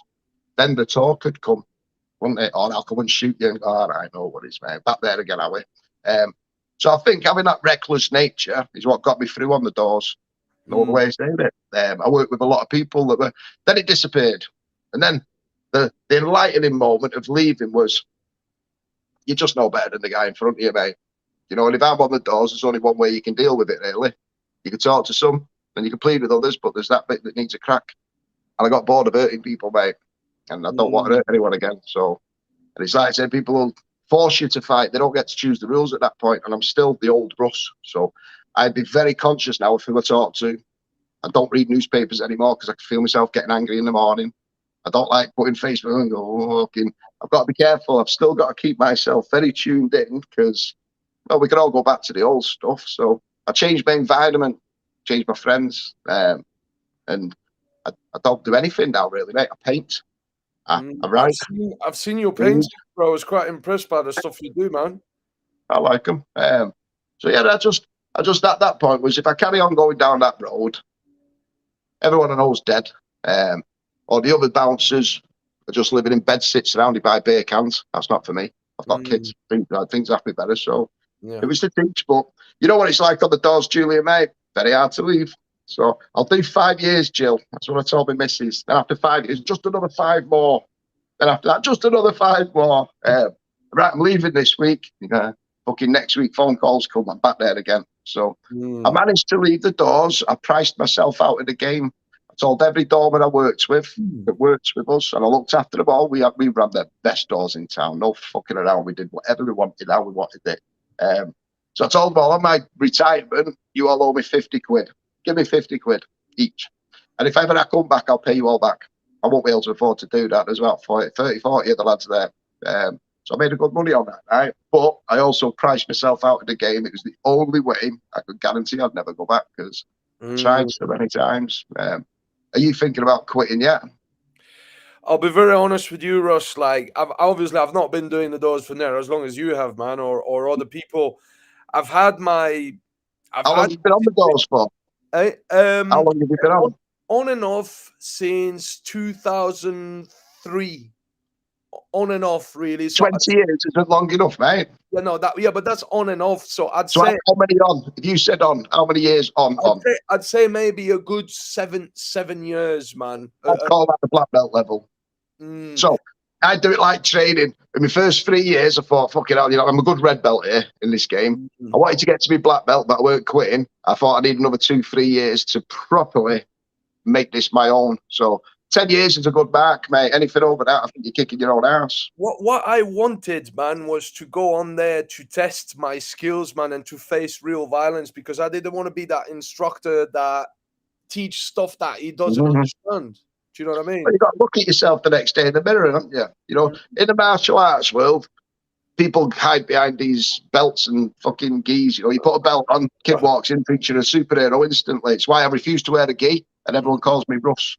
You need to know who I am. I don't want these titles that ego gratifying titles like. It's a bit weird, isn't it? Yeah, it's a bit. I can't do with it. It's a bit weird. All the walking, and I know when I changed it about 10 years ago. And bloody hell, let's get rid of these words and stop wearing my uniform. You're in the shop, and I'm queuing up to get some cigs. Yes, even though I teach, right, I smoked. Don't sit under waterfalls every day like they'd like you to think. But so I'm in the shop having a cig. Then behind me, little kid, "Hi, Sensei. Yeah, just a pack of chewing gum, please." I used to have to drive to 4 or 5 shops to buy a pack of fags because I won't buy them in front of a kid. And then I thought, now I'm a liar, aren't I? I'm a liar, right? So it's because they looked up to me as Sensei and all that. So anyway, they know me as Russ, and I teach what I teach, and we're in there. So yeah, the titles had to disappear very quickly. And mate, to be fair, like to reply to your question, I am starting to have a bit enough of the doors. I'll be honest with you. It's just dealing with. What else have you got to learn from it? It's just dealing with drunk people all the time, man, and loud music and the smoke and the bad smell, and it's. I remember going back right after about 6 months quitting the doors, and I'd promised myself I don't want to be that old doorman that's done it for 20 years and now hangs around his own door. Right, just like Mad Frankie used to do it. Be stood there all night. You know, oh, you stood the door for 20 years. You just can't get out of the habit. So I didn't want to be that person. Anyway, remember 6 months later, going back seeing my mate Lee Monahan. He's on the locks, Socorro, horrible little place. Well, it weren't horrible. Horrible. Well, dealable, horrible. So I went back there and I remember talking, what's been happening? He went, oh, mate, he tried driving a certain name in Manchester. He tried driving, he said he's going to drive his car through the fucking door. I said, well, what, have you got a smart car, mate? There's ballards down at the bottom. I'm thinking, oh, I missed this. I missed the bullshit. Yeah. So we had a meeting with him. Anyway, had a couple of drinks, Russ, and ended up fucking doing the table over and that. So, yeah, we're getting shot now, but I've told me we can come through your doors as well. So I'm going, oh, I miss this, Lee. Mate. All I've had is like, I'm a day walker now, and I can tell you how much milk costs. Right? It's a bit weird, this. I know how much milk costs now. And I was half itching to get back for some stupid reason. Then these girls piled out of the door. You know, the fucking... And he's like, no, you can't come back in. Then I thought, I don't miss it, mate. I don't miss this at all, because that is 90% of your work, the bullshit, isn't it? Yeah. 10% will be that. So what I think I would miss is the camaraderie. You know, it's the teamwork. It's when you have a good team that you really have a good banter with, and you work well with them, and you know you trust people. Like, it's not like it took me a while to actually, when I first started in the UK, I was working at the Bear Killer. The Printworks, and so we were getting all the time. We were getting some agency lads, and I was like, I had to speak with the owner. I'm not going to say who, but the owner of. I was just going to ask you who it was. Then you're not going to tell us. So, what? Don't give us the company name. How is it called? Capricorn Security, Billy. Bill, and I had to say to one of his supervisor, like, look, you got to stop sending these people. Like, you're sending me people, they don't know what they're doing, and when shit hits the fan, they're going and hide in the toilets. You know what I mean? So I have to be able to put my life in their hands. Do you know what I mean? Mm-hmm. So that was for me, like, you know, that was a lot of frustration. And then when we started on the doors, we had a scenario. I was new. We was working in where was it? It'll come to us up the top house of Wilmslow. Right little football-y place. Anyway, kicks off upstairs. I'm working with Steve Hoddle, Sonny and Swizz, right? He kicks off upstairs. I remember looking up the top of the stairs, one of the new door lads is there, right? Oh, good. Yeah, good. Then I looked up about 10 seconds later, he's gone, and the fucking staff's going, get up here. So we go up. It's good scrap, nothing really going on. Chucks him out. I'm thinking, where's Dickhead? He was fucking... So anyway, he comes out of the toilet. Oh, what's happened? What fucking happened, you prick? So it's kicked off. So anyway, no, I don't know. I just went to the toilet. So Steve's whipped into the manager's office and rewound the CCTV and clocks this. Sees it, looks at us, toilet. Yeah? Steve goes, listen, mate, come here in a second. It's right on the front door. And he went, what? And he went, pow, I fucking knocked him straight out. Nice shot. Then the manager come out, whoa, Steve, you can't do this. Why not? He went, I don't mind the bouncers fighting, but it doesn't look good bouncers fighting other bouncers. You remember on the same team? Yeah, but he shit it and he fucking... But, you know, back then before the SIA, there was no shitheads, mate, because shitheads got hurt. Not just off the people outside, their own team would do them. But then, you're right, the SIA come in and the jacket fillers. But we stayed lucky because the people I worked with, well, put it one way, our door had 5-bed doorman on it. There was me, Jimmy Kelly, Brendan Loughnane. Well, he was still young at that time, but his reputation's through the roof now. Lee Monahan, Adam Waterfield. No one fucks with any of them people. And the company, once the SIA come in, did their best to split us all. We can't afford to have all you lot on one door. We still have the old rule, mate. If one of us leaves, we all leave. And that is how it all ended. They tried splitting us up and we all left and the club got shut down after a while. And I bet that watered down everything, man. You know, it's like... I never had to work with jacket fillers. I was lucky in that respect. Later down the line, you know, I started to have more fun when I found a good team of people where we're all like MMA fighters or coaches or boxing coaches or self-protection coach. And when I can't understand anyone who doesn't train who's in that world. That's it. But if you do that job, man, you got to train something, man. You've got a responsibility. I was talking, funnily enough, to the kids yesterday about it. I said, if I was a bouncer, My responsibility is to protect you lot. You're in my club. My daughter will be in a club. And if you're inapt at your job, my daughter's getting levered, isn't she? And then I'd come and find you. And I'd lever you, mate. So if you're going to step into that world, you got to understand the responsibility. And it's not about you, right? You're there to protect other people, aren't you? So you become frivolous. But if you're there for the birds and the cute dolls and to tell everyone you are, the biggest pain of my life. But again, luckily enough, I never had to work with them people. But the clubs we worked in didn't warrant being able to have jacket fillers. You have to have the proper people on it. Do you know what I love? I love being in a room, where you got all the people, it's packed, you got the lights, you got the music, and you got your colleagues, you got like 2 or 3 of your colleagues, and it's constant scanning, and there is that eye contact where you don't even need to speak to your colleagues. You know exactly what you mean. You're looking at that person, then you're looking at that guy that's being a bit too loud, that's already been warned a couple of times. You're looking at your colleague, you're looking at we're all the other 2 are looking at you, they already know what's happening. We're all walking towards that guy. One of the guys misdirecting his attention, the other shoves him into me, I take him in a seatbelt, take him out. And it's so clinical and so well done that people that are drinking are not even noticing what just happened. That's how work should be, man. That's what used to wind us up. Well, I think the first time I got my team together, Dave, Uncle Dave, who was my first head doorman, he was great. Remember him having a guy in the headlock like that. And his mates got us, and there were like 4 of them trying to do us 2s out. He's got him, so that little bastard can have a little bit of his own flavour here, 2 on 1. So I remember sending a few uppercuts in. Anyway, then we finished the day. Well, fucking hell, mate. What? You were hitting my arm. Right, and his arm's just black, isn't it? Maybe we should I'm a lefty, Dave. He said, I'm a righty. So we started training. But if you get 3, 4 people that have worked together for years, it should work like clockwork. You know what I do. If I said this, they know exactly what's coming. So that nice slow creep when you go, and the only person who don't know what's about to happen is the dickhead in front of you. Yeah. And now it's reversed. Them lot know what's about to happen, and the door lads are going, fucking where are we? But I missed that as well, mate. I do miss that. The game plan, and then at the end of the shift, we all go to the CCTV and replay the whole thing, and we'd go to the CCTV and wipe it. Wipe the lot. So what was your? I don't know.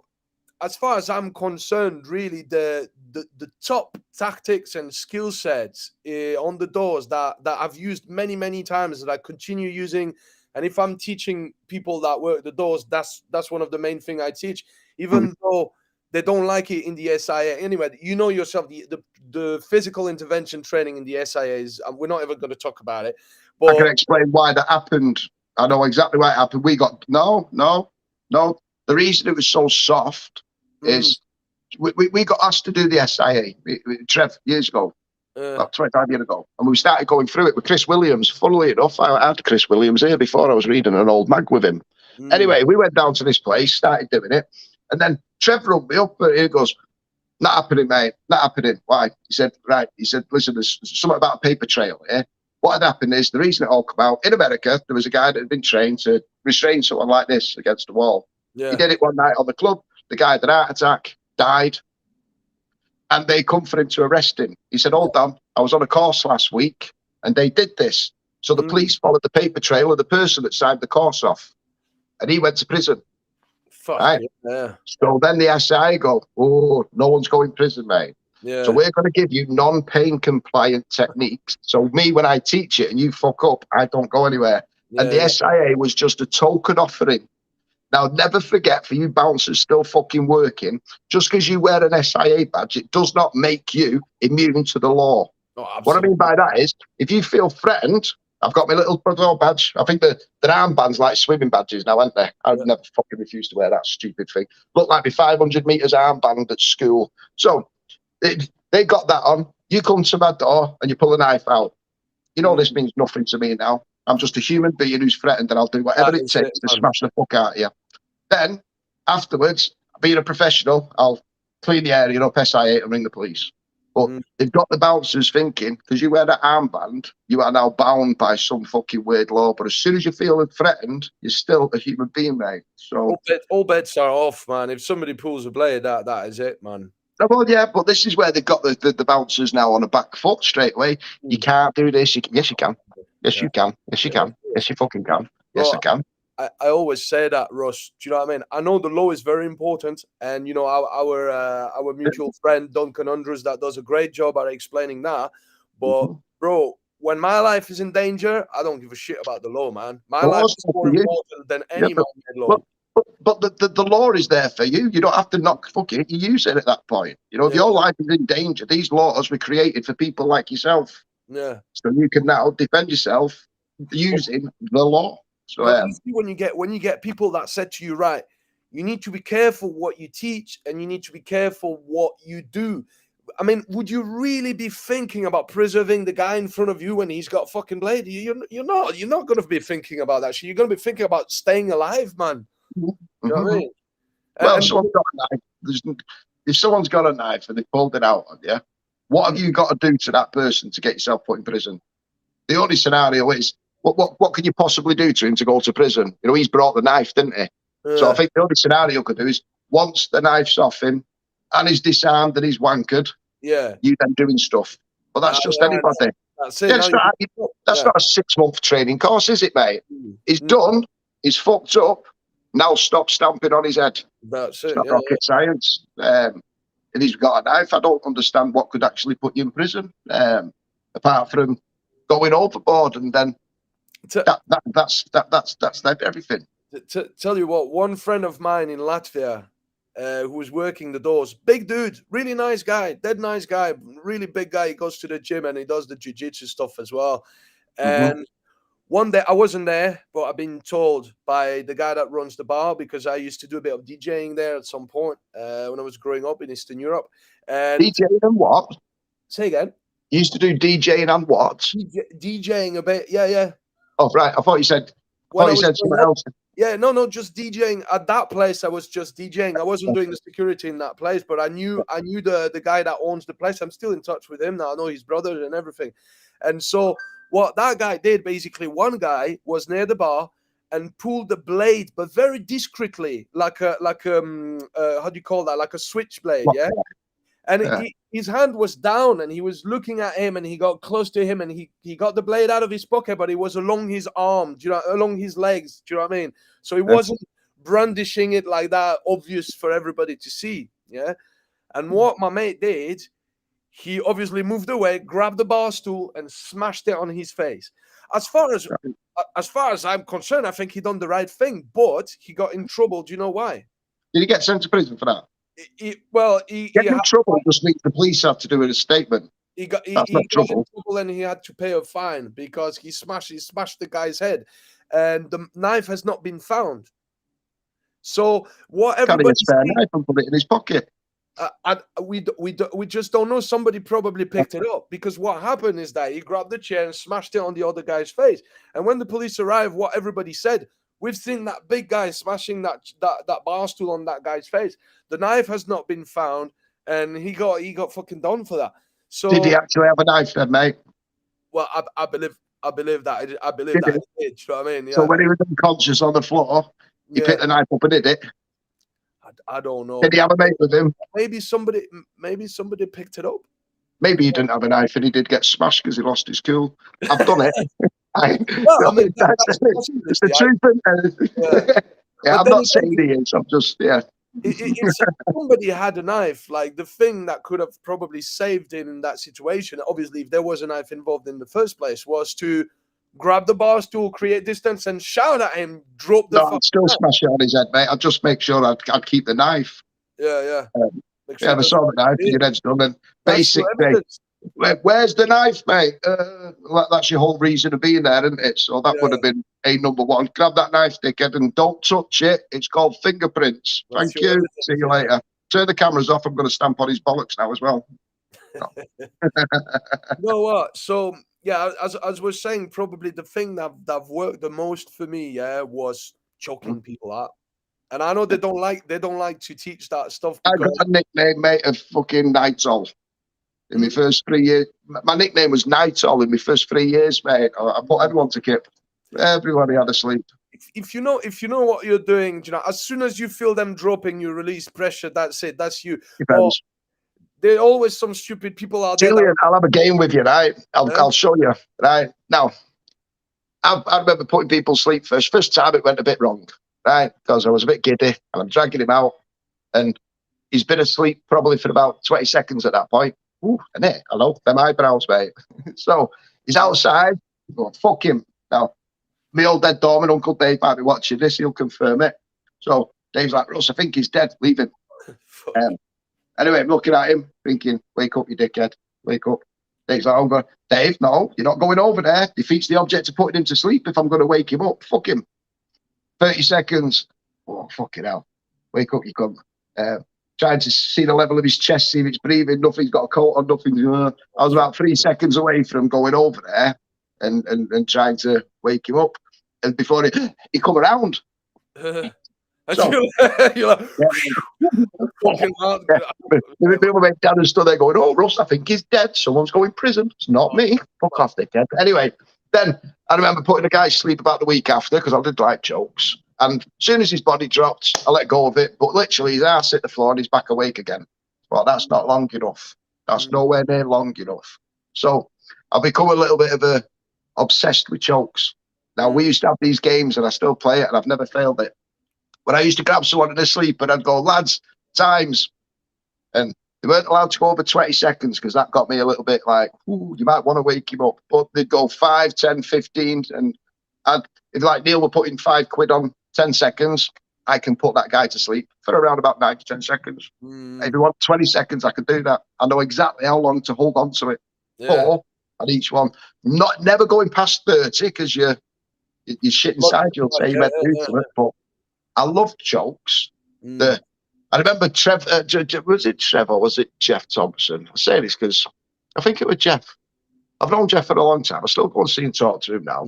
He's good, right? He's just good. But we'll never talk about fighting anymore. He's not that person. I know. So you lot, stop asking him about fights. He's not interested. I don't. That's not you. Like the whole world, right? The Jeff Thompson Facebook pages. That's not Jeff, right? That's like Jeff from the 1980s. If you had a time machine, but he's not that person anymore. He wouldn't even talk about violence. He just wouldn't.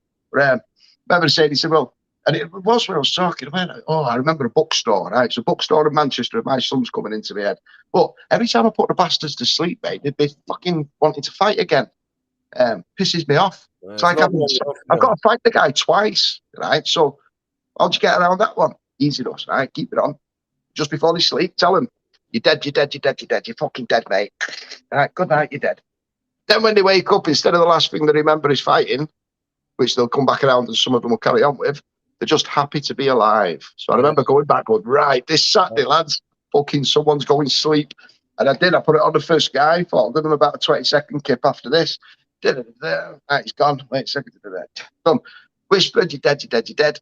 And he come round totally different to every person I've ever put to sleep. Right? Yeah. He come round like that. And he just had such a nice, happy feeling that he weren't dead. And fighting wasn't in his brain, and I thanked Jeff for that a lot of times, mate. That was a great tip that he gave us. So try it on your next one, Julian, and watch the faces. It's funny. Psychological attack, yeah. That's an interesting topic. So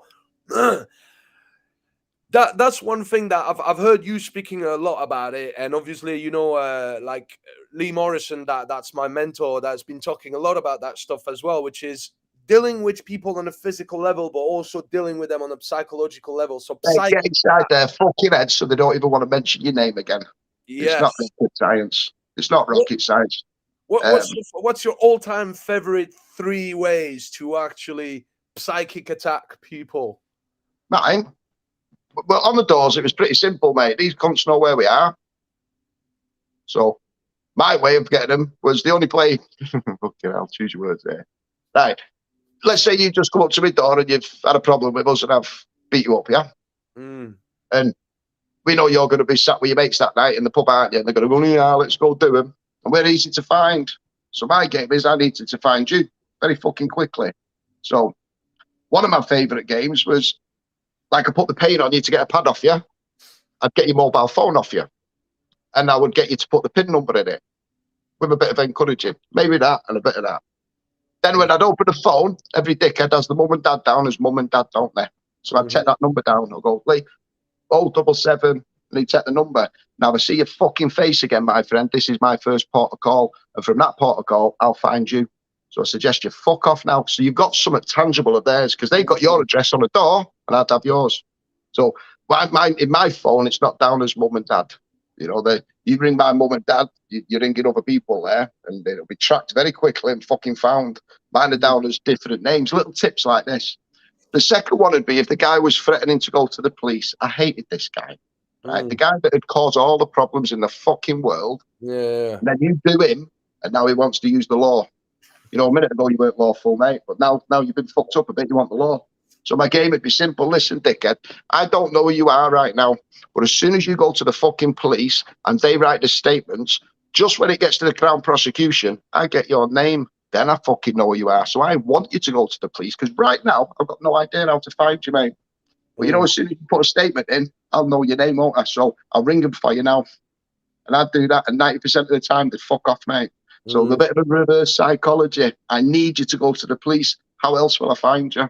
And then past that, it was everyone could do house visits, mate. It's not hard. So if it was the other lads who were threatening to do house visits, then that normally comes to phone calls. You say something like that, like when next time you get back home, I'll be having tea with your mum. Do you know what I mean? Like, it's fucking cold, that, isn't it? Like, I'd never take it to their houses. I'd never bring that one onto the table, because the people ain't coming to my house, so I would never put it down that I'm coming to their house ever. But if people would threaten. I think one of the guys, I remember in the early days, it was, I'm going to find where you live and I'm going to burn your house and piss all over your kids. I had some rough time with him, mate. He really didn't fucking enjoy it. Right? And I had to make sure that fucker was telling the truth. Well, was he telling the truth? It turned out he weren't telling the truth. He was not willing to do none of that shit. But I had to do a little bit of stuff to make sure. And I believed him. I believe people's words at first. But yeah, they're all like, oh, do you know what? Again, I've left all that shit behind. It winds me up talking about it. I can feel my temperature getting big. It either makes me want to go back on the door, which is never happening, or it makes me want to just go for a nice walk somewhere. So change the subject, go to somewhere else. I was actually going to go, because we got a bit less than half an hour left, because I got a private after. But what I wanted to speak about is, I know, because you and I had that chat before. I know you've had some sort of spiritual awakening at some point. I know I've had mine in 2012, so it was quite a while back. And I can tell you mine straight away, mate. I know exactly where I was, what I was, and exactly how it happened. Yeah, and it was. Go on. I mean, if you want to speak about, I was 14 years old and I wasn't doing the right kind of stuff. I can say this stuff now because my mother passed away recently, and I would never put this information out with my mother being around. But anyway, I weren't doing the right stuff when I was 14 or 15, and we used to camp out. And some of the stuff we were taking, horrible stuff, put us into this weird trip. My trip was the same all the fucking time, right? I was playing the fucking death. I was playing death. I was just playing death. I was playing chess with death. I'm a chess player. I love the game. Anyway, the little pieces were the ones off Star Wars, Little Animals. I used to like that. And I'm playing death, right? And he's looking at me because he's very good at it. His clock on already. The little bastard knows what he's doing. And his problem is, I don't care. Right? He thinks his win is I die. But I wanted to die. Dead simple. I fucking wanted it. So I'm looking at him going, I know you've got one hold over me, my friend, and that's me dying. I don't give a fuck. So these trips used to carry on as normal. This is where everything stopped for me. Then I gets to the end of it. And again, two of my friends was there and they had their own things, which were all connected. Then we get to the last day and I know I'm losing. Right? He's just chucked me a gift horse. I've been young and took it like I always did. And I'm done. But I get this dead calming feeling at that point. Good, let's do it. So anyway, he pulls his last move. It's checkmate. And he stands up. He's got no face. He's got his cloak on. I remember standing up going, let's go. And he's pointed like he does a lot of times, but he's not pointing at me. He's just like that. So I'm going, well, come on then. And every time I moved my head, he'd be doing that. So fucking, I got really annoyed me because I wanted it. You know, I'd had enough at that point. So then I went, come on, do it. And he went, you weren't playing for you were playing for them. And his finger's off. So I've turned and realised he's not pointing at me, he's pointing behind me. And I've turned and everybody I know is stood behind me. And then I clocked on. I'm not here for me. I'm here for everyone else. So I stopped becoming selfish at that point when I was 14 and went, you know what, Russ, your body means nothing. It's just a tool. So I don't give a fuck how many scars I get on it. chop my arm off and I'll pick it up and beat you with it, mate. I don't give a fuck. But I realised at that point, it's about other people. So my girlfriend become everything, my kids become everything, my students become everything. I become nothing at that point. I weren't asked, and I'm still not. I still kind of play on that, and that's where my satisfaction comes. But that was a nice defining moment. Funny enough, 2 months ago, I was talking about Jeff. He said, "Can I use that and put it in one of the?" He said, "It's quite good." And I said, "Yeah, that's what it happened, mate." I'm not proud of it, but from that day on, nothing is getting touched again. I realised this is not about me. It's about other people. So once everyone clocks onto that, things have to change, and fucking hell, it's hard work. Sometimes I wish I never knew that, and I could just carry on being a dickhead like all my other mates were. The selfish knob who wants to go and do this, do that, and do all the. But I got a bigger picture from the age of 14. It was a very early moment for me, and I know the world works and bends towards my will, mate. If I wish something, it's there looking at me. So I'm very careful of not letting that drift. It's good when you get that sort of awakening at a young age. I mean, I can relate to that as well, because I was quite young compared to a lot of people that get their awakening later in life when they're 40 or 50 years old. I got mine when I was 25, and that was a bit the same thing, realizing that everything is interconnected and that we're all one. And you look at people and you think we're so we're separate from the rest, when we're not. It's everyone is an expression of ourselves, and what we judge in others very often is stuff that we judge within ourselves. I call you a knobhead. It's because I feel like a knobhead, mate. It's whatever words leave your mouth is normally the things that pricks you the most, isn't it? So if you've got a problem with someone being loyal, it's probably because you're not loyal. You know what I mean? And you look at yourself and think, I shouldn't have done that. So it gets highlighted in everyone else. It's basics, and it's not overcomplicated. We're bouncers, mate, so we can't be overcomplicated. We have to be quite thick and straight on this.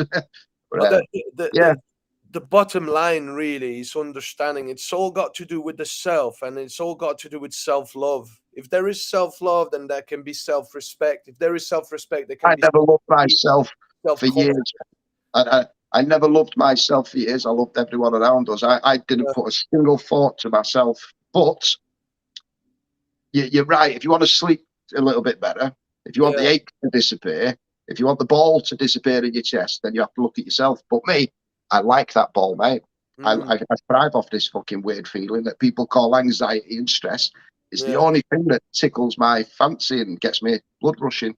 But yeah, very recently, a lot of deaths, unfortunately, have stopped me being able to worry about other people because they're not here anymore. So I've had to start looking at myself a little bit. But yeah, you're right, mate. Yeah, but even before that, as long as you're looking after other people and that's your priority, the world's in a better place. You're in a better place when you turn it to yourself. But it never bothered me, the other stuff. It's like almost. I mean, I always say that there's two things in life, when it comes to spirituality and personal development. There is the light and there is the darkness. And I love the dark, right? I grew up in the darkness, and I still one part of myself, one aspect of myself, very much still clings to that darkness. It's where all our best lessons come. It's where we got our strength. But it's the same game as the door. What's the point of staying there now? We've learned everything we need to know. Now it's time to. And the good thing with the light side, if you want to call it that, you don't have to do anything. You just wake up, mate, and pop to the shop and breathe, and that's it. It's simple. Service to others, you know what I mean? Like they call the light is the path of serving service to others rather than service to self. That's why we teach, mate.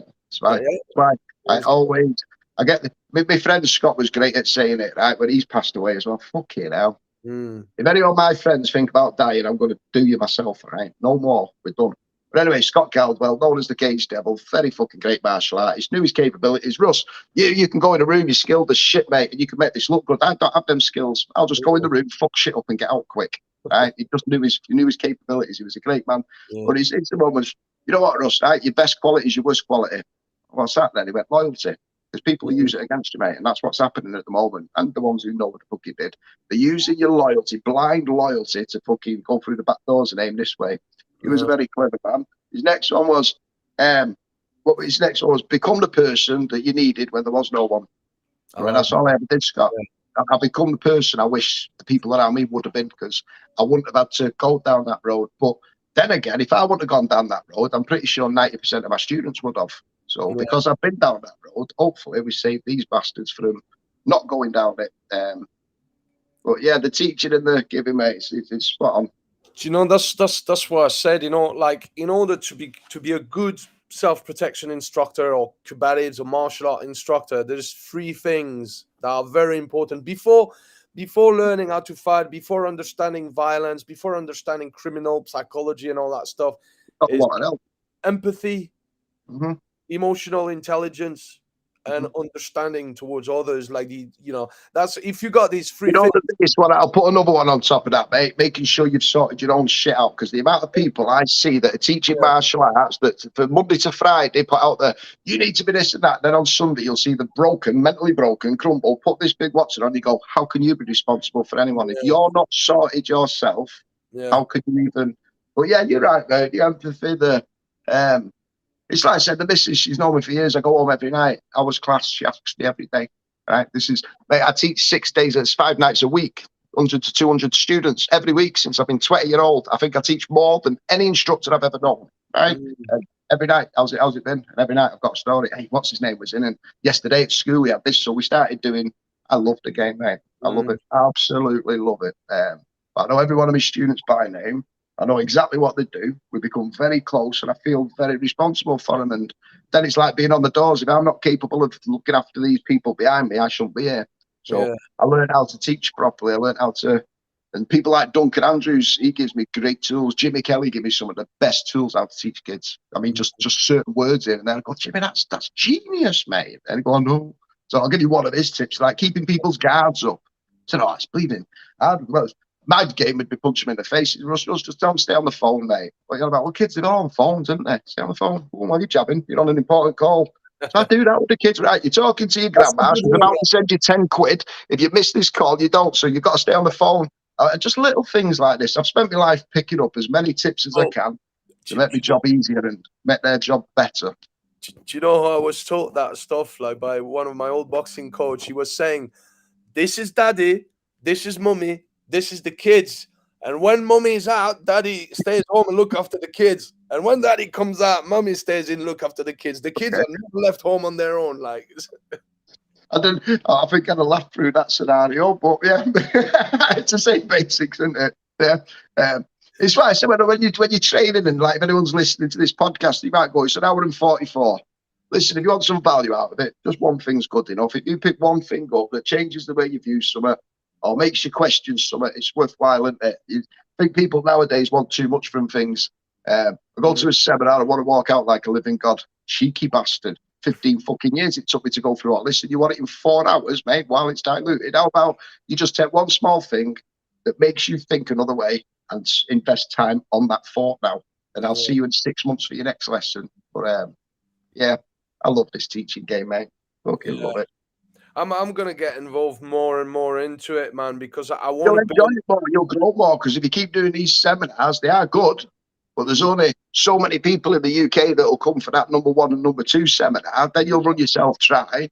To get yourself a nice small little place. And we started off with 3 students, just 3 students, and it grew because he told his mates, and that's where that you get a higher level of teaching, I think, because everyone can teach white belts, yellow belts, but what are you going to teach? Like, how come I've got young Sam Oliver with me? He's been with me since he's 7. He's 23, fully grown man. How come he's still here?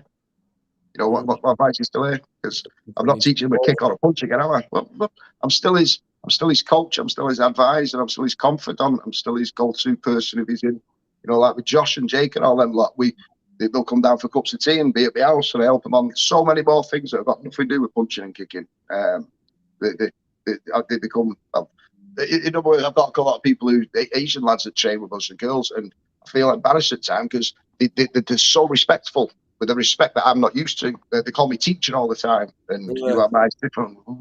Don't give me that title, all right? I've still got loads of things to sort myself, but I know the responsibility of it as a teacher, or a coach, or whatever you want to call it. I take it very seriously. And anyone thinking of teaching, just be honest with it, and make them know how to teach, and don't turn it into a money thing. And every kid is different. You know, some kids need I get a kid and I've got a scenario I put him through, and it tells me if he's confident, and if he is, I don't need to worry about that. If he needs conditioning, it'll tell me which item to play with, and I can attach any tool to confidence, to pain resistance, to going forward, to nerves. But yeah, you assess them, innit? You assess and see what needs work. Yeah. One learns differently, mate. I went to 5 different schools. I worked thick. I didn't fit the system at all. I had never any intention to fit the system, bro. I'll be honest with you, man. No. But we still, it's like some other kid the other day said, "Oh, can I go get a drink? What are you asking me for? You're making me look like a teacher. That's the last thing I want to do. If you want a drink and you're thirsty, go get your drink, mate. But if you want to be intelligent about it, don't do it while I'm talking. You might miss something." So anyway, yeah, we will wrap this up then and maybe carry on. If we do another part 2, we could most definitely do a part 2, man. Let's not talk about any violence. It's overrated. It's all bollocks. That's what I was gonna say. If we can do another podcast where we speak now mainly about personal development, how to teach, how to pass good information on, how to reaffirm this, and lots of. I'd love to do that. Yeah, it's like I said, I've got a new DVD out. I've got a new app that's coming out that's got lots of stuff. It virtually kills the bouncer off. Right, this is my last box set. After this, no one talk to me about violence. If you want violence, go read them books that I've done. Go do the DVDs. Go look at the app. They're the breadcrumbs that'll take you to it. Right. I'm not that person anymore. So after this year, I hope to pray I will never have to talk about violence again. And if anyone's interested in it, it's all there in the archives, and nothing's changed. So new things coming, mate, and it'll be good to talk about that stuff. That sounds good, man. So last little question, man. What advice would you give to younger generations, Russ? Well, younger generation. In respect to what? Earning money. Okay. Younger generations. Well, if I was going back and giving myself some advice, I'd say to myself, "You're right, mate. You are right. I think every kid is born with the correct intentions. Over time, it can be muddied. You get angry, you don't know how to deal with it, you this. But right about that 7 and 8 and 9-year-old, I was right. And then I didn't know how to deal with certain things. So if I could have just discounted quite a lot of adults from the age of 10 to 15, I would have saved myself a lot of problems. So just remember you're right from 7, 8-year-olds. If you feel like you're not right, you'll know in there something's not right. Talk to someone. Now we have the same problem of who do you talk to? Sometimes it's not your parents, right? Just because they're born, it don't mean they're intelligent. Some parents out there are thick as pig shit, mate, right? My mother was brilliant. She was great. I remember she wrote me up in Rome, I think I was, and she goes, "Russ, no, I weren't in Rome. I was in a museum in Scotland. Russ, go nick me that Excalibur sword." "Behave, mother, you brought me up better than that." She went, "No, I did not." I thought she didn't. She didn't really raise us that way, but she never pretended to be, if you know what I mean, a Disney woman. So yeah, with kids, I'd say you're right. If you feel like you're wrong, so put your sodding phones down and choose your circles carefully. So it's like a self-defense is common sense, isn't it? You know, if you're hanging around with 5 drug dealers, you're going to be the 6th one, mate. It's not hard. If you're hanging around with 5 people who are educated, you're going to be the 6th educated person. So look at who's stood next to you, and that's who you are. True. Yeah, that's about it. That's why I don't like standing next to anyone. It's like your own company, yeah. Yeah, very much. Well, listen, Russ, that was awesome. That was awesome to have you here. We'll definitely do part 2. We'll speak about it. We'll speak about it like whenever you get the time, man. Yeah. And awesome stuff, man. Is there anything that you want to plug in? I know you spoke about your new DVD. Any new seminars coming up? Website, social media? It's time to do it now if you want to do it. Yeah, well, if anyone wants to get in touch with me, I teach all over the country. I'm willing to come do seminars. I don't like seminars where you go, come down for this one-off hit thing. I prefer to get a group, make it nice and cheap, and get some actual things where I enjoy it, you lot enjoy it, and go through. One thing I'm upset about today is I watched you do most of your interviews, and you eat a lot of food. You drink while you're doing interviews. I've seen them. So I brought loads of buddies, and I thought if he starts eating, I've got my bread and that. I was going to make myself a picnic and I'll have a munch. So Oh, that's the only thing I'm I've upset done it about, once, mate. I've done it once or twice, but That actually. must be the only one I saw then. And I went, if you right, he's like that drinking his brew. He's doing nothing. I'm going for it. If he does that, mate, I'm getting my cheese out and I'm going to have a fucking platter here. So I'm hungry now. So no, I remember that actually. My energy was kind of dropping down. I was getting really tired, and we had another hour to go. So I was like, "Fuck it, get some bananas or something." I can't even have my knickknacks. I've missed my butter, I've missed my balls. I've got my peanuts. But no, I've enjoyed today, mate. We'll do it again. But yeah, go on to a little new subject and leave the fighting behind them. Yeah, it's done. It's done. But if you want to come and train with me, you know where I am. I'm not hard to find. If people disagree with what I'm saying, I don't care. I was there and it happened, and that's just how it was. So whatever. Enjoyed it, mate. Well, I'll tell you what, we're gonna say goodbye. It's 1 hour 55, man. I'm unplugging us. 1 sec, Russ. I'll still have a 2-minute chat with you. Yep. So, guys, if you want to watch this, if you want to rewatch this podcast, you just go on the YouTube channel Adrenaline Combatives in the live section, and you'll be able to find it. Or it's been broadcasted on Facebook as well. So that's going to be on today's page. See you guys.